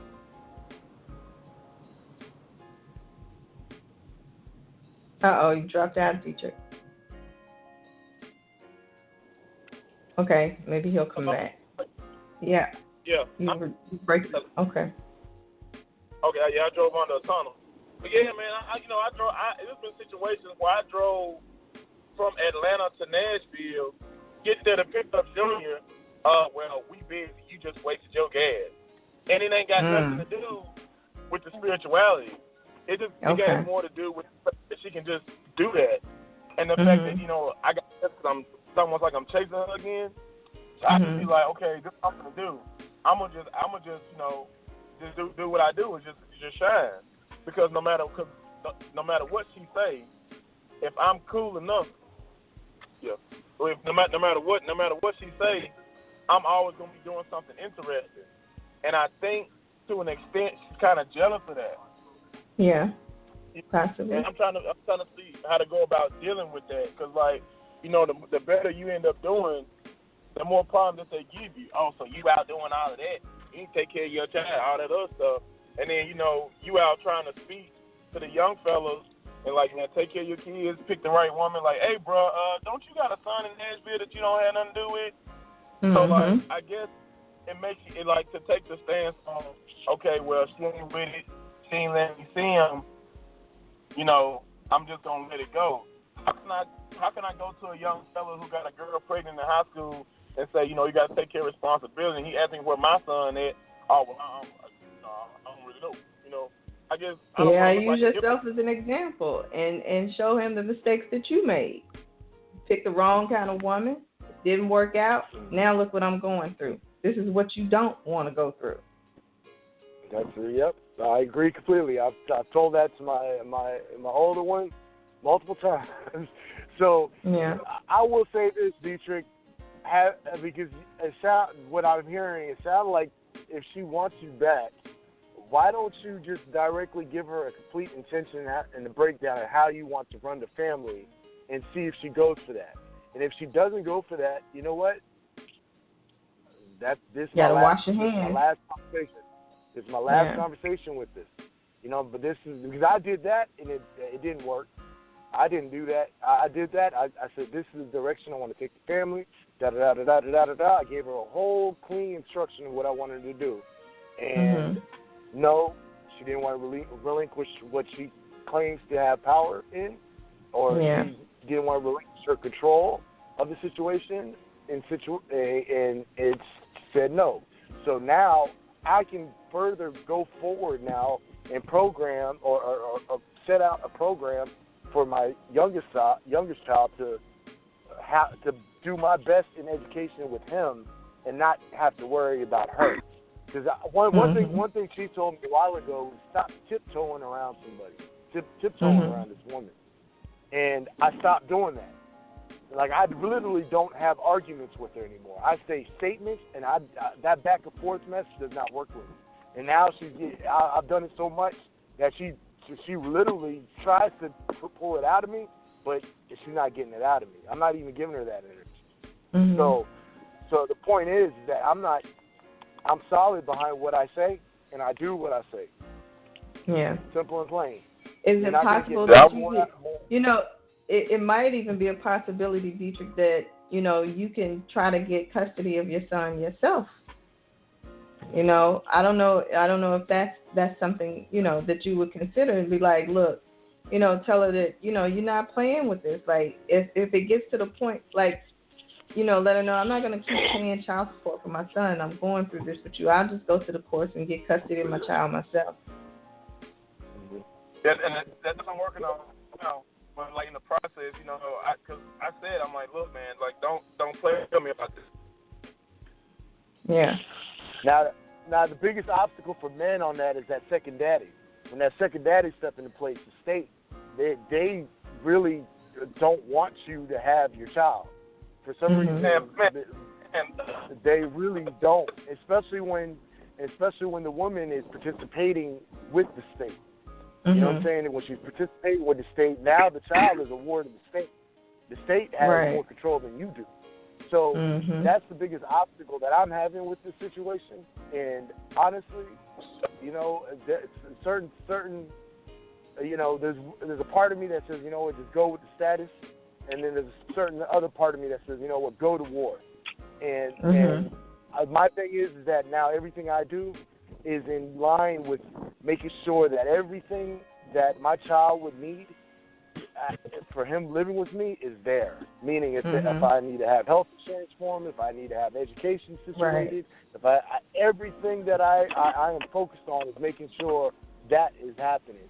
Because if I go to the daddy state and sit there and tell him, look, I don't need you at all. She's the one that's sitting here claiming that she needs you. I don't need you in my life, period. I can handle all this stuff by myself, and if she's having problems handling this stuff by herself, she needs to handle it. And the state kind of looks at that situation because it's less money out of the state's pocket, and that's actually the end of the deal, really. And that closes the deal with the state because the state's going to want they want to get back what money they spent on the child, and then they also want to know that the child is going to be supported in a certain manner. And it's sickening just thinking about the whole system, but it's sick. Well, I was thinking in my mind that's when those start getting kicked in, but you know you can't really do that. But I was thinking, you know, sometimes you just might have to break down, go to the gym, do a couple of bench presses and some curls, and go put on a tight shirt and be like, hey, baby, why don't you quit playing? You know what it is. And just, like, hit her with some of that Oshun action first just to see what happens, you know. You know what? Chief actually told me something a while ago, too, about, you know, tighten yourself up, get yourself up, you know, bring your money up, get your money up, and then you might have her wanting to come back to you. And then I started thinking about that. Why would I want that to come inside of something? If I'm pulling up in a 650 Li, you know what I'm saying, my house is on fleek, and all this good stuff is happening to me, why would I want to take a negative charge inside of that positive flow? And I started to think about it. It's like, you know what? Unless she goes through her transformation, unless she has the direction and starts to obey not obey, but to take heed of direction, then maybe could go back in the house. But not at status quo, not where it is. She has to learn to become acidic. And it's funny because just to put it out there is that we both have the same north and south node. So all she's stuck in right now is that Ogun acidic. And when I say acidic, like, you know when a person's acidic, especially with a woman, you know when she's acidic. You know what I'm saying? You can tell just by knowing, getting to know that woman a lot closer. You know what I'm saying? And I want to kind of put it all out there is that there's a time when the womb is acidic and that person is acidic, and there's a time when it's sweet and the womb is sweet and the person is sweet. So you know that. You can tell that. It took me to learn that to see. Okay, now this woman right here is acidic. I can't bring life forces through that. There's no way that my seed could be able to handle that kind of environment. So it goes into that. You know what I'm saying? So knowing that and going forward with that, you got to become sweet. The woman has to become sweet in order for the civilization to become where it needs to be. So I guess I was thinking more along the lines of just invoking your inner player again. Like, she ain't gotta be in my house to act right. Like, it's just what it is, baby. You know you ain't gonna find nobody more interesting and cooler than me. So no matter what dude you bring around him, he's still gonna be telling him about stuff I'm doing. So you can just get back on board, act right, you know, and we straight. You feel me? But you know what? When you start playing games like that, that's just gonna give her more incentive to play games. You know what I mean? It's like no, that's not a game. That's me being real. Like I'm being honest. There's a reason I can just had my child. I could just see her fluctuating back and forth with that situation. I don't think that's gonna work out. Hello? Greetings. Yes, we can hear you. I was gonna ask a question. Go ahead. Is it okay? Okay. Yeah. I'm not in a situation like this, like the one that you guys are talking about or anything like that. But I'm just wondering, just based on listening to, the group, the stream of thoughts that are coming out. How do you all talk to these women? When how do you kind of talk with them? How do you talk to them? Because there is if it's all business all the time, especially I'm just assuming this too. Remember, I've never been in this situation, so you all are much more experienced with it than I am. But I'm assuming that there's a. Go ahead. Finish. You're assuming that. No, I'm just assuming that there's a way in which these women may be more receptive to whatever it is, whatever information that you may have, or whatever it is that you would like to do with your children. And if you talk to them one way, and then there's another way where it's going to be entirely shut down. And it sounds like you guys are talking a lot of times to these women in a not to say it can't be direct, but it might be in a manner that is overly aggressive. One thing I've learned, because initially I spoke to her with a lot of sweet tongue, and I've spoken to her very softly. And I recognized with the soft speaking that conversation with her did not last. It did not take effect at all. And it wasn't until I started to become a little bit more stiff with my conversation and my tone and more direct that now all of a sudden I'm starting to see some bridges. I won't say bridges open up, but some barriers being broken down. Some things that what she was able to pull with me in the past has no longer been. She's not able to pull it, that type of ashe or energy from me. Now that's come to a stop, and now here's the directive going forward, and it's because I had to get away from speaking to her like, and this is because of her archetype, her being, her just the history, her whole history of her family dealt with like nobody just talking civil. It was everybody arguing and speaking loud and arguing with each other just to get a solution. And now, since I don't argue, I don't yell, raise my voice, I don't yell, I just say things directly, and I do what I say, and she does what she says. There's no issues inside of that. Well, there's a couple issues, but those issues are dealt with a direct tone. And it doesn't mean that I'm not being loving when I'm saying something directly, because I always tell her that, like, your part in my son's life is very important. He needs to know that half of him. And I don't speak to her disrespectful. Not once have I ever called her out her name. Not once have I disrespected her in front of her child.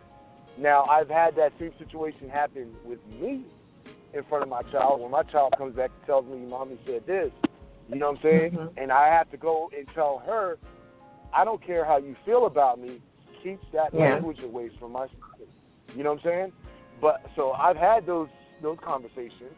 So the direction, I think a big problem that a lot of a lot of you, I'll say Dietrich, I'm speaking with Dietrich and Anwar, is sometimes you have these situations where the women are stuck in how the relationship ended, and they're not trying to compromise or anything because they're still hurt or still just kind of harping on who you used to be.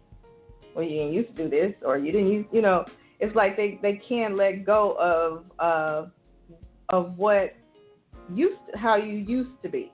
So they don't see any changes. They still think you're the same way. They don't see they don't think you're about what you're saying you're about because of your history with them. You know what I mean? So they're not seeing any of that. But see, that's the problem that I ran into with her. I actually am. Like I told her, I was like, look, I'm not with this I'm a for real rebel.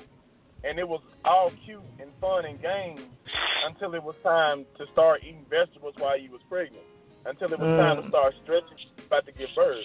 Until it's time for that, I really don't watch that. I don't play like that. Like when his spirit's gonna be walking in and out of the house.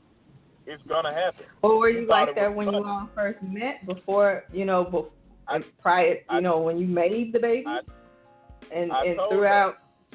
No, yeah. Were you that way? Not did you say it, but were you behaving that way? Okay. Yes. She just didn't. She thought it was cute. Like Chief had told me about that in the show. Like I want to say a week ago. He was like, a lot of them, they gonna like you until it's time to actually do stuff.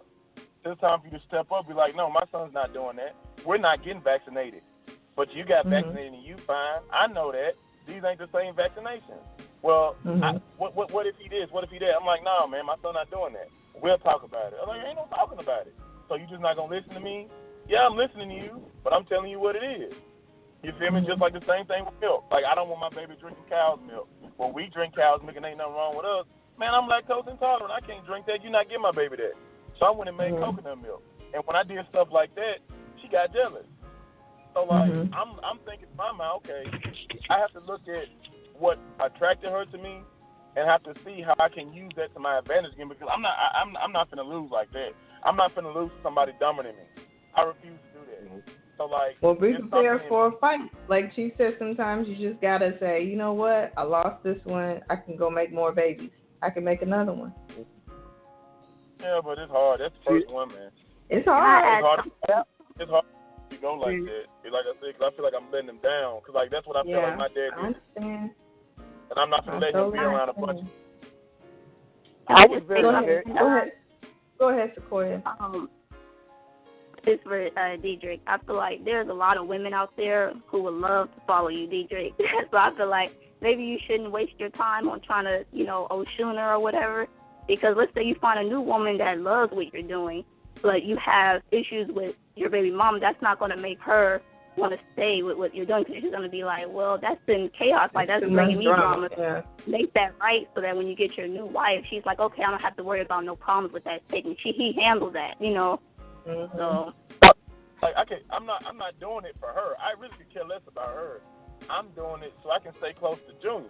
Like, she can really do whatever. I'm just trying to find a way where I can strategically handle her, where I can have him and not be playing back and forth.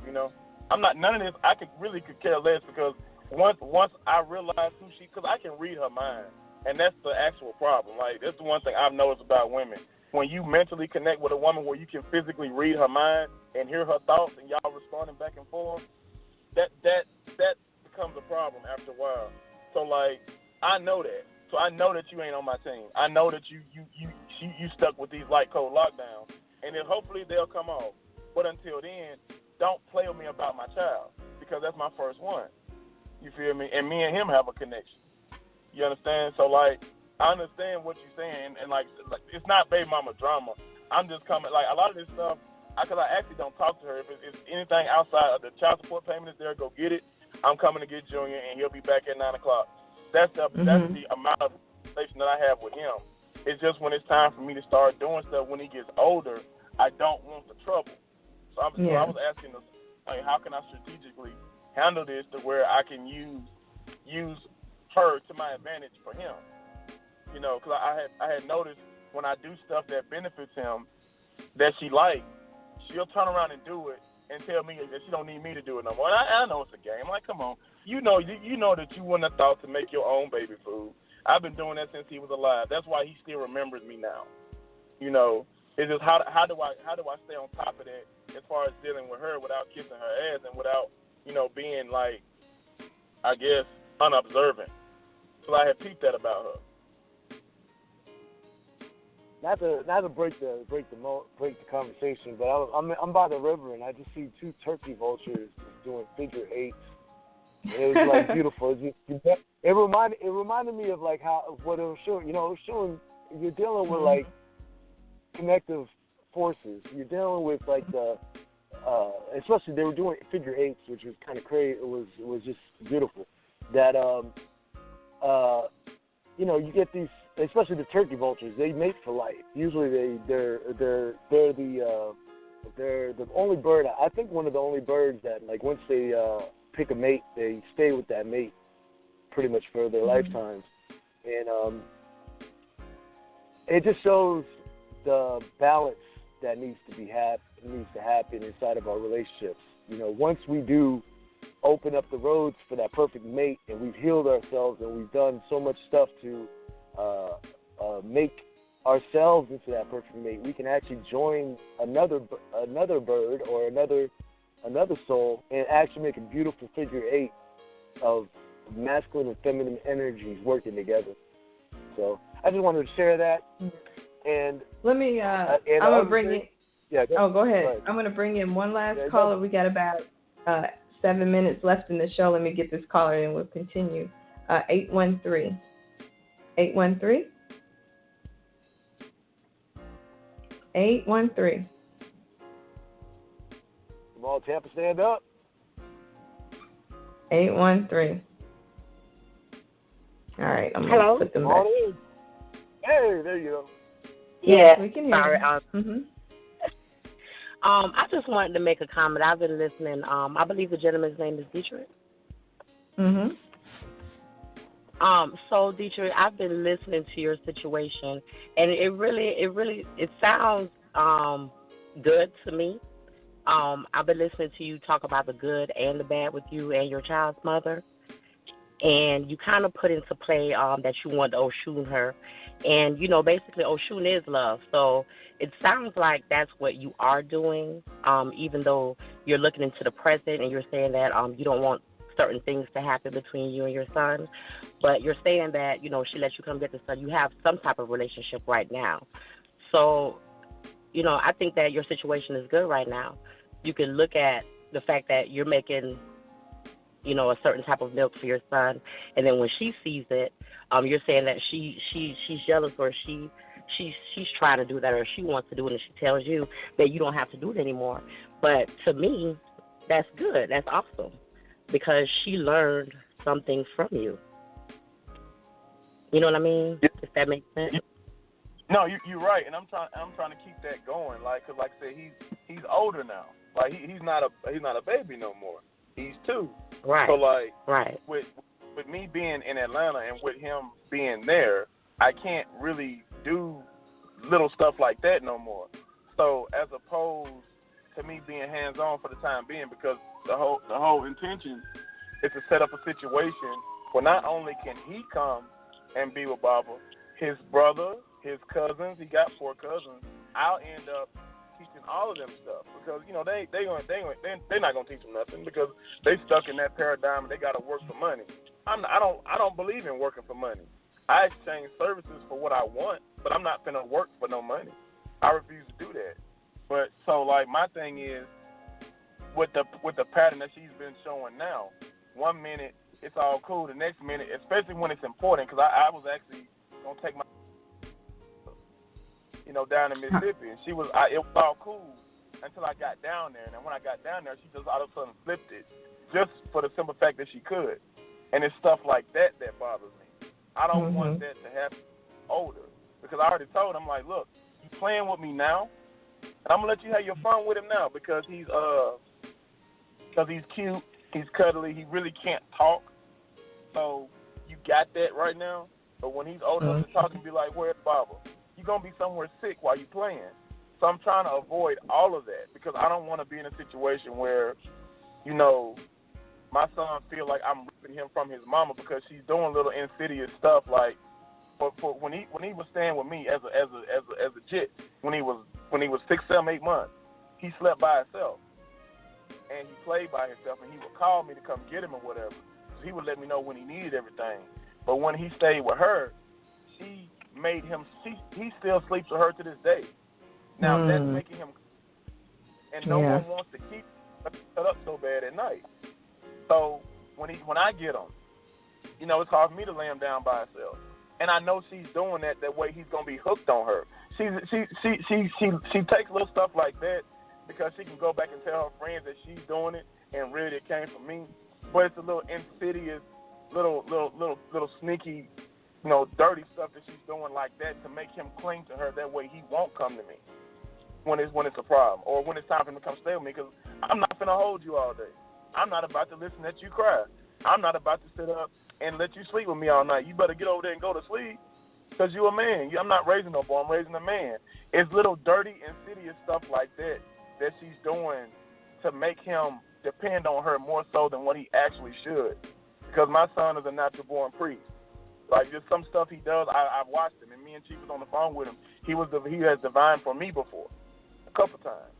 So, like, he's a special little guy, and I know that me and him going to have a connection, but the little insidious stuff that she's doing to make him dependent on her is what I'm talking about. Like, the coming and getting him, yeah, she'll leave him with me. Yeah, she's like, yeah, can you come babysit him? Like, I'm not going to babysit my son. I'm coming to get him. What the hell wrong with you? You know, it's the little games like that I'm starting to catch now that he's older. And he's looking right. just It like sounds like from when you initially started talking about her that she wasn't on a certain conscious level. Yeah, she was. So I just feel like if you offer any person, you know, if you offer them the love and respect, and like the gentleman was saying before, it depends on, you know, how we're talking to these women. Because you did make a comment on, you know, what you would do if you would Oshun her. And as a woman, you know, like the young lady was saying, sometimes we have hurt that we want apologies for that we probably won't ever get for. But it depends on how you're talking to these women as well. Yeah, that's true. But the thing about her, she don't talk. Right. So the thing about you, because you're on a certain level, you know, if you can offer her, even though you may be upset, and again, you know, it's going to be some type of trial and tribulation because you know you're dealing with someone who's not on the same conscious level as you.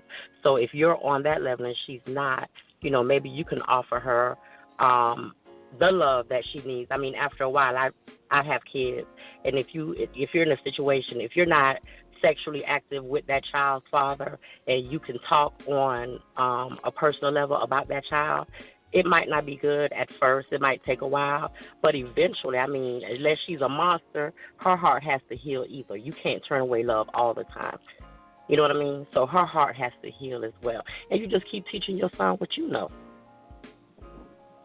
Yeah, I think that's what I'm meant to do. I just don't want to deal with that silliness that I dealt with as a child. Because what ended up happening with me is I had a messed up view of men. That really had bothered me because like how my mama was doing certain stuff, and I really thought something was wrong with me. You know, because certain stuff didn't make no sense. I don't want him going through that self-conscious stage where, you know, you listening at your mama and your mama is bitter, so you think your daddy don't care nothing about you, and it's not the case.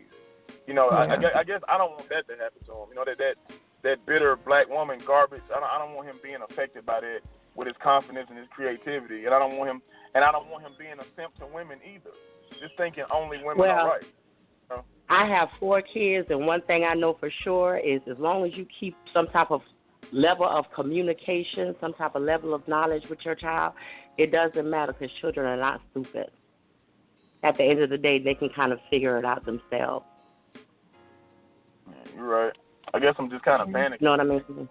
I understand what you mean because you know, women, we act in the moment. Men are looking at the long term. So you probably already see some patterns. You already see some things that are starting to happen that may shape the way the future looks. You're already seeing it. So you're trying to stave it off before it gets to that point. She's not thinking about any of that. She's just thinking about right now. This is how I'm feeling right now. I don't care what happens 5, 6 years from now. But you're looking at that.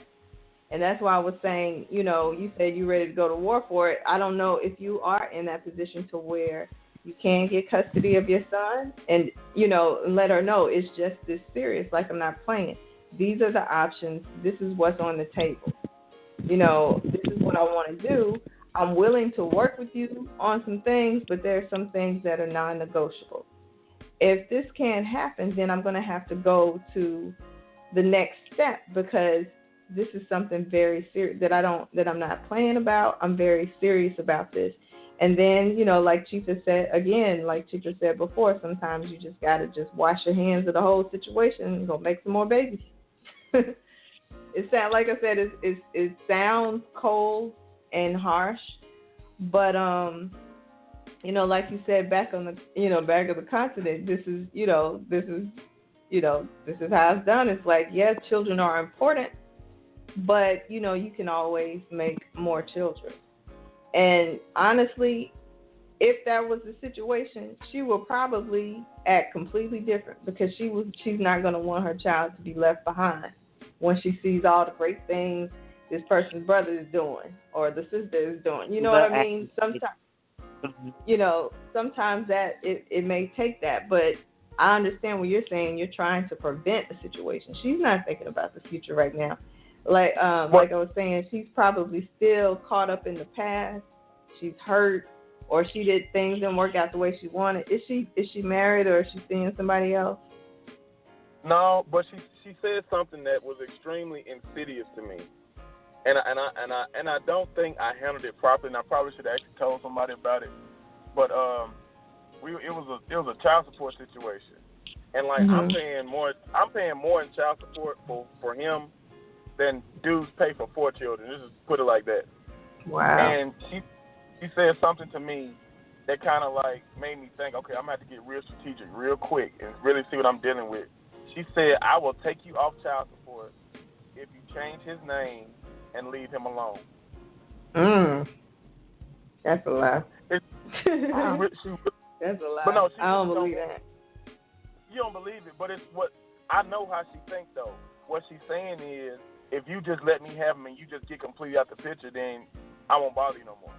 And the fact that you would even say something that sideways to me, especially the fact that you know how much I care. But I don't think she was serious about that. Because you know what? No, she was. Like you said, right now, he's 2. It's fun right now. Wait until this boy gets of age, and it's not so fun no more. See, when they're babies, they just walking and talking. It's cute. This your little man. Blah blah blah. The baby is fun. Wait until that baby starts walking and talking, and now is out of control. Don't want to mind. Don't want to listen. Maybe talking bad. Got to go to school. The bills are more expensive because the clothes and the food and everything else is more expensive. He needs more stuff. Once that child starts growing up, then she's going to say, I need some help with this boy. Then she's going to want to pick up the phone and call you and say, come and get him. You see what I'm saying? So that's when it's like, she says that now, but that's not, I honestly don't think that's the situation. Nah, I don't think she mean that at all. Because by the time he turns 5 or 6, she's going to be calling you. That baby is that young. Huh? That baby is 2 years old. I must wasn't listening. I didn't know the baby was that young. Yeah. If once you remove yourself from his life, which you don't want to do, Dietrich, and I don't recommend any man to do, but like she was saying before, once the tables turn and you remove yourself from his life and don't act like you don't want anything to do with the baby, you'll get a response from her. Yeah. I guess I just don't. I don't know. I mean, y'all are right. Y'all are absolutely right. I said, you know what? I said, and I told her that. I'm like, you playing with me now, but when he's 6'4" in the 10th grade and he ain't listening to you no more, you gonna be begging me to come get him. You feel me? It ain't gotta be 10th grade. It's gonna be 5 or 6. Because then it's not gonna, that's not gonna be. He's not cute. He's not a cute little baby anymore that needs his mom. He's growing up. Clothes are more expensive. Shoes are more expensive. Now she got to cook every day. She's not doing it now. But now we got the meals have to be prepared a certain way. I got to cook more food. We're not in baby clothes and stuff, cute little stuff like that no more. He's not sleeping in the bed with you now. Now this is almost like, this is a full grown, it's not a baby anymore. It's just not, it's not fun anymore. Right now it's fun, it's cute, maybe to her, but she says that now, she's not going to be saying that in a couple of years, in a few years. Now she's going to be wanting to get back out, start dating or messing around or partying or whatever. And now this son is going to be demanding so much of her time. Now she's going to be like, now where's Dietrich? I need you to come get your son. I need you to come get him. Yes, the son's going to have questions. Mm-hmm. So don't go for that. She don't mean that. Because, do you actually think, because if she has gone after you for the maximum child support or whatever it is, you mean to tell me she's ready to give that up just to push you out of his life and give him her name? Nah. She don't sound that deep to me, that it means that much to her to have, for her son to have her name. Like, this is like this is a game. I guess I just feel terrible because I ain't there every day. So yeah. It's more me, but I know what I'm working on. Yeah. One thing I want to say is that, when we start talking about this level of child, oh wow, something's going on in the water now. Okay. When we start talking about this level of this thing, what we call child support, okay? Now, there's so many views on this. Men pay child support, and the child support actually goes to the child and the upbringing and the enrichment of the child. There's child support situations where they don't receive the needs, and they're still living off like federal aid and stuff like that. And that's what's supplying the children, and the fathers are getting messed up. They can't see their children and so forth and so on. So there's a lot of things going inside of that. But if you feel that that's not happening, if the child's not getting the support that he needs, that's a problem. If it's going into other things like the material stuff that women do, and that's the case, there's a problem right there. But if it's something that maybe the child requires a little bit more, as a father, you want to be able to provide those things. So me personally, I don't really complain about child support anymore. It's hard as hell to take care of, but, I don't complain about it because I know at least I have a certain control of where it's going to, and I know where it's going to. I know how clothes are being bought, so forth and so on. I know how certain things are being dealt with inside the household. I know that. So I'm secure with no problem paying $800 a month on just, and trust me, I don't even, we went from being in the court and being like a non-ROI case to just being directed through the courts and dealing with the courts, now dealing with just not being directed with the courts at all and just dealing with the things that the child needs. Right. Yeah. So there's certain things that you got to do. You know what I'm saying? There's certain wealth that you have to make. How old is your son now, Anwar?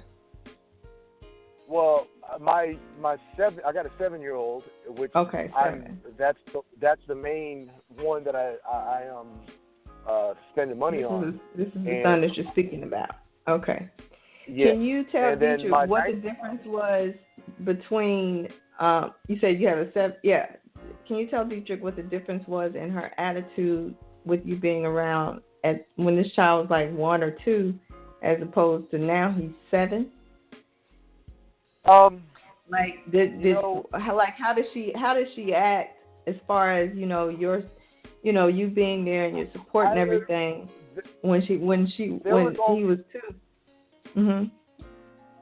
There was for me because my children are important to me.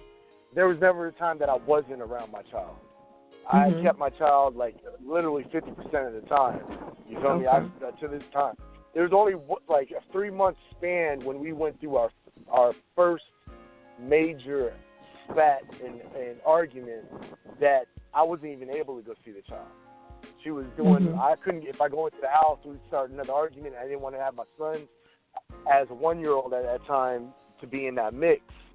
So I didn't want to, we had to go to court to get that motion back in play. But like the court ordered me just to have him on the weekend, every other weekend. But now, no, I see my son about 3 to 4 days out the week. Okay. Most weekends, because now she's opened up and she wants to go do her things and the things that she wants to do on the weekend. So now here's the issue. Like just literally like last night, she called me after calling me a whole bunch of messages, a whole bunch of names. She calls me and tells me I need you to take care of him for 2 weeks straight. Yeah. Okay, no problem. So you see, no problem, because I'm gonna go grab him anyway because I want my time with my child. I've never been separated from neither one of my children, and the relationship I had with my older child, I dealt with a woman that was more dealing in her spirit. She's how in the leukemia they would say a child of Oshun. So I didn't have to deal with a lot of the mess. We just both weren't mature enough to be where we were. We had to grow into who we are, and I didn't have to pay child support directly to her, but I did. You know, I helped her out with her bills. I also helped her out with all the insurances. I helped her out with schools, training, education. That was because we came together as a unit and said, this is the child that we produce, this is the child that we love, let's put it together.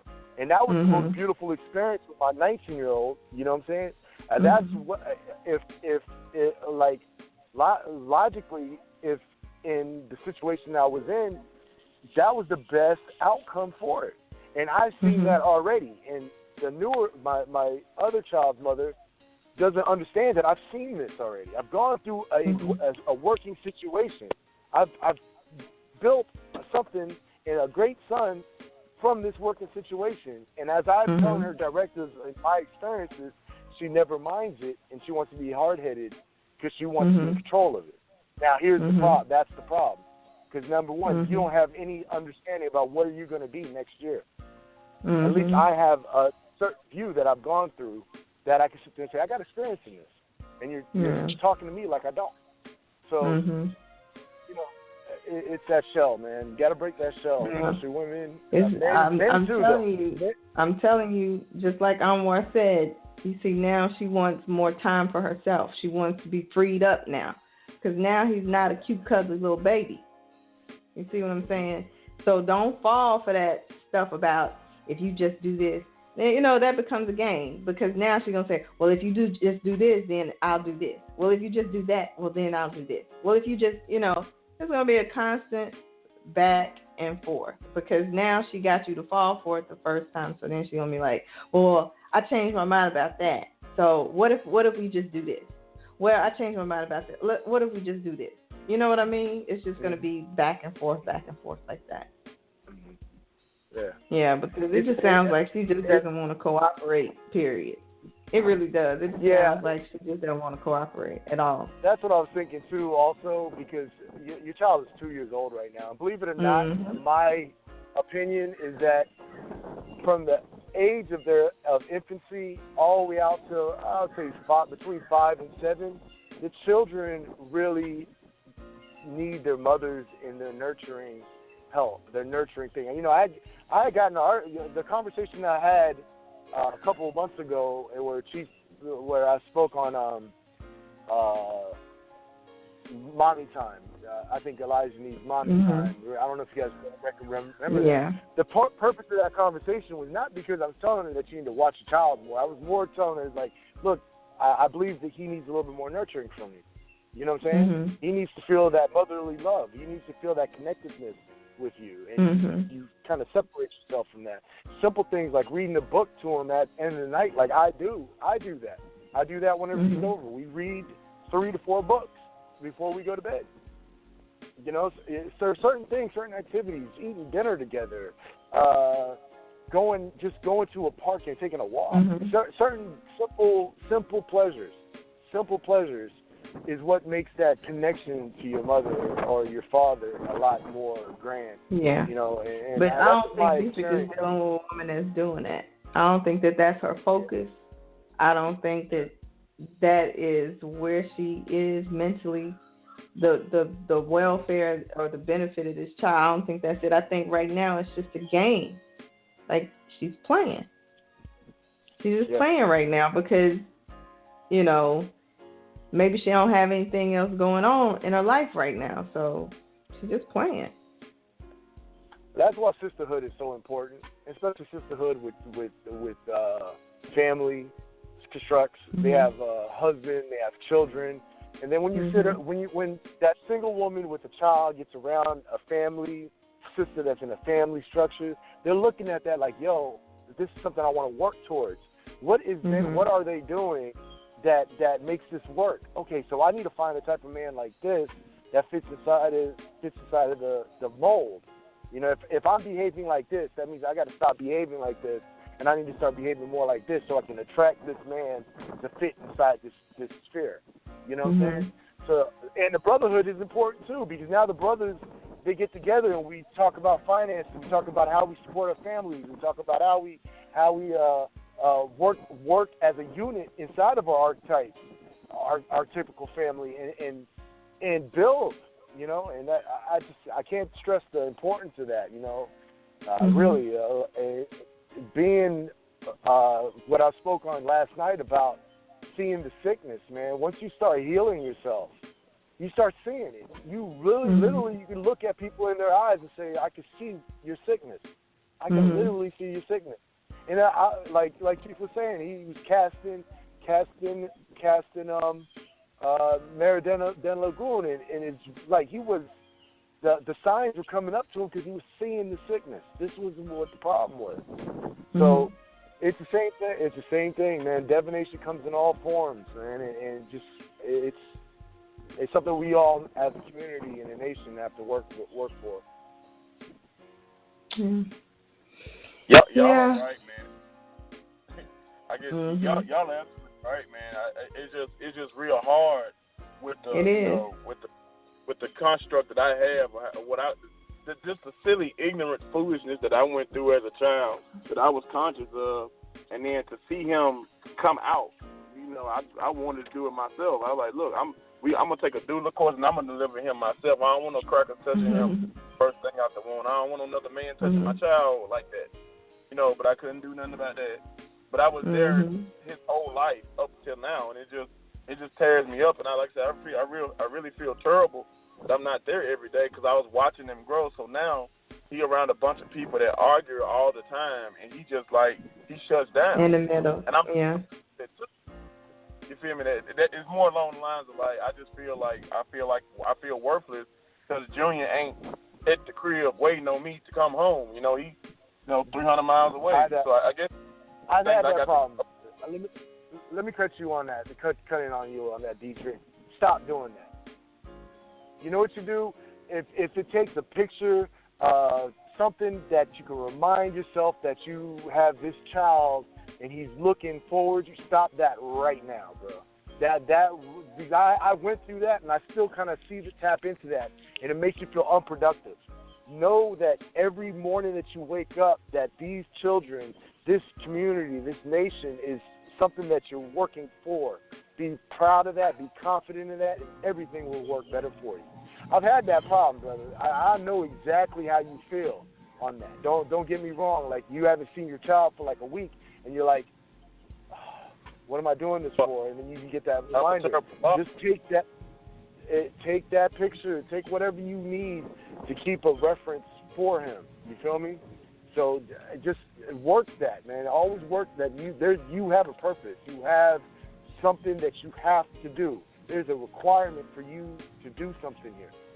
So I know what you're feeling, man. I stop it.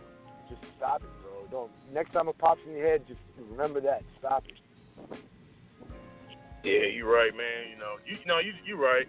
It's just me, and I guess listening at the, and I guess it goes back to what you had told me about who I'm around, and it'd be the weirdest thing. Like, I hear so many horror stories, about how, you know, these dudes having these children and running off and doing all this XYZ. And I looking like this, man, is that what you did? Like, no, I know I ain't run off for my child. You feel me? I know that everything I'm doing right here in Atlanta is building me up to teach him, you know, better, or however many I have, you know. But it's just like you said, I just got to get past the fact that I'm not physically there with him every day. You know, I remember when he first started, you know, walking, you know, and to not see them milestones again. But that just made me go extra hard in the paint to get everything done. That way, when I am around him again, I can teach him something of value. You know, it's just hard to work to look past. You know.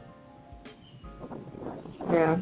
I appreciate that encouragement, like for real, because that was tearing me up. I wasn't no good for at least a good month. Yeah, I completely know how you feel on that one, and that can be so destructive as a man to be in that space, and especially when you feel like you're not producing enough. When things are getting hard, when bills are hard to get met, you feel like you're losing your momentum. You know, you gotta push through, brother. You gotta push through. You gotta find other ways, and that's really where I'm at. You gotta push through, man. Sacrifice. Yeah.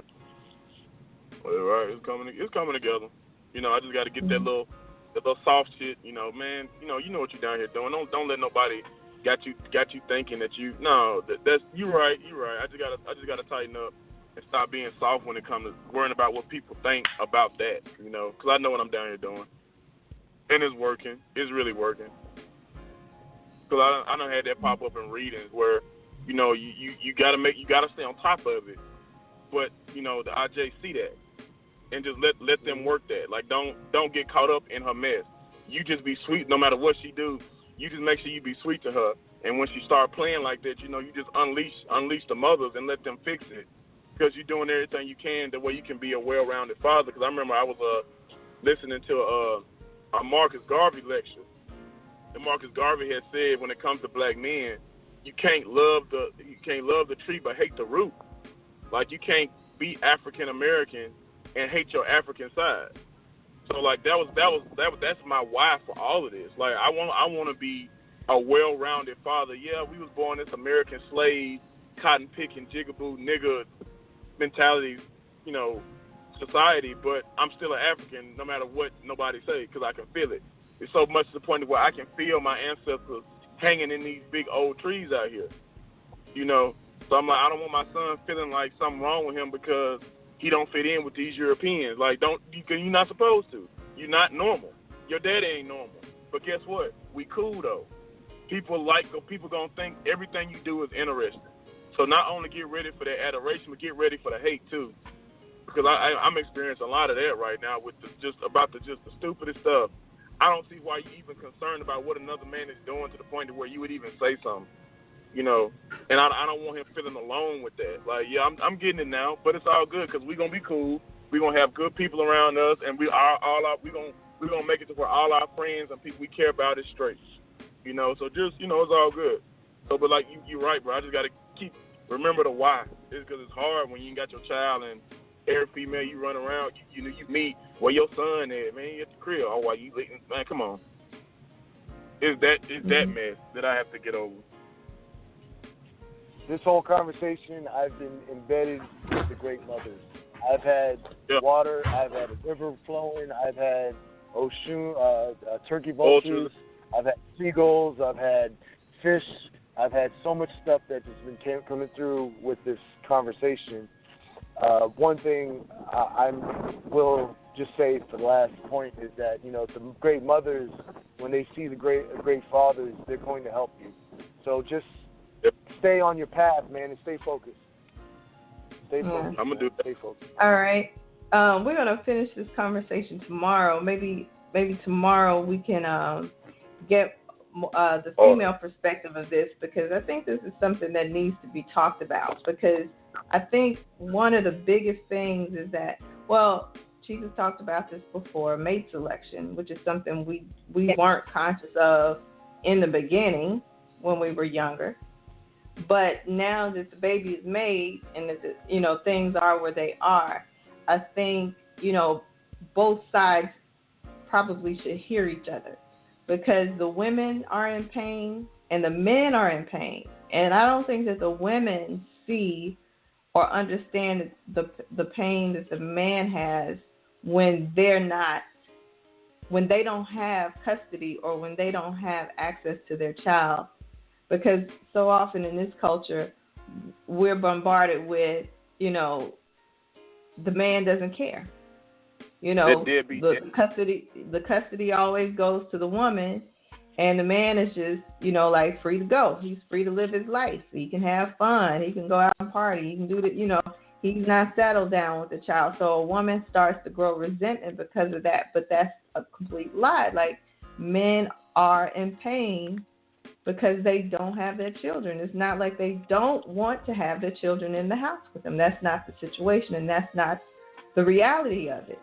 We just kind of been both sides have just been played, man. It's like, you have this system just pulling these puppet strings on both sides of it, just sitting back laughing, watching each side dance. You know what I mean? Watching each side just get screwed over. So, and they're profiting off of both sides, just watching the whole thing play out. So I think maybe tomorrow, hopefully some women can call in and we can have this conversation where we can talk about just the breakdown or the dissolution that happens when the relationship doesn't work out. And now we have this child. What do we do next? So I think that's something that, both sides need to talk about or need to heal from for the benefit of the child, So, what's today? Yeah, tomorrow that may be a pretty heavy conversation for the dawning, but we'll be back tomorrow from 7 to 9 a.m. And we'll see if that's an okay time to have the conversation. I'm going to take one more comment. I think her call dropped and she called back in. This is 816. 816? Yes, this is Georgina, Kim. How are you? Peace. I thought this was the lady that called in last. How are you? I'm good, thank you. How are you? Yeah, I'm fine. Good. I wanted to chime in because basically you said I was going to say about the mate selection thing, and I wanted to give Diedrich some possibly some. Hopefully, he'll take it as positive. I wanted to just say that you made the wrong selection, clearly, and in a sense, kind of like you got to give her that chance to well, first of all, you openly admitted that it's you, which it is, it's you. And you openly admitted that it's just hard because you guys are so far away from each other, and that's okay. What come to my mind was the fact that, like Kim was saying about the selection. Okay, it's all right. You made a mistake in who it was you wanted to have a child with. Embrace that, and that may help you be able to not keep on manifesting bad things that happen, because you don't know what's going to happen, and you turned out just fine. And I get that you don't want your child to go through the same thing that you might have went through, but you don't know the future. And I get that it's okay to be skeptical, and that's a good idea to be skeptical. But you're almost kind of bringing in the bad stuff to come in by saying anything about it.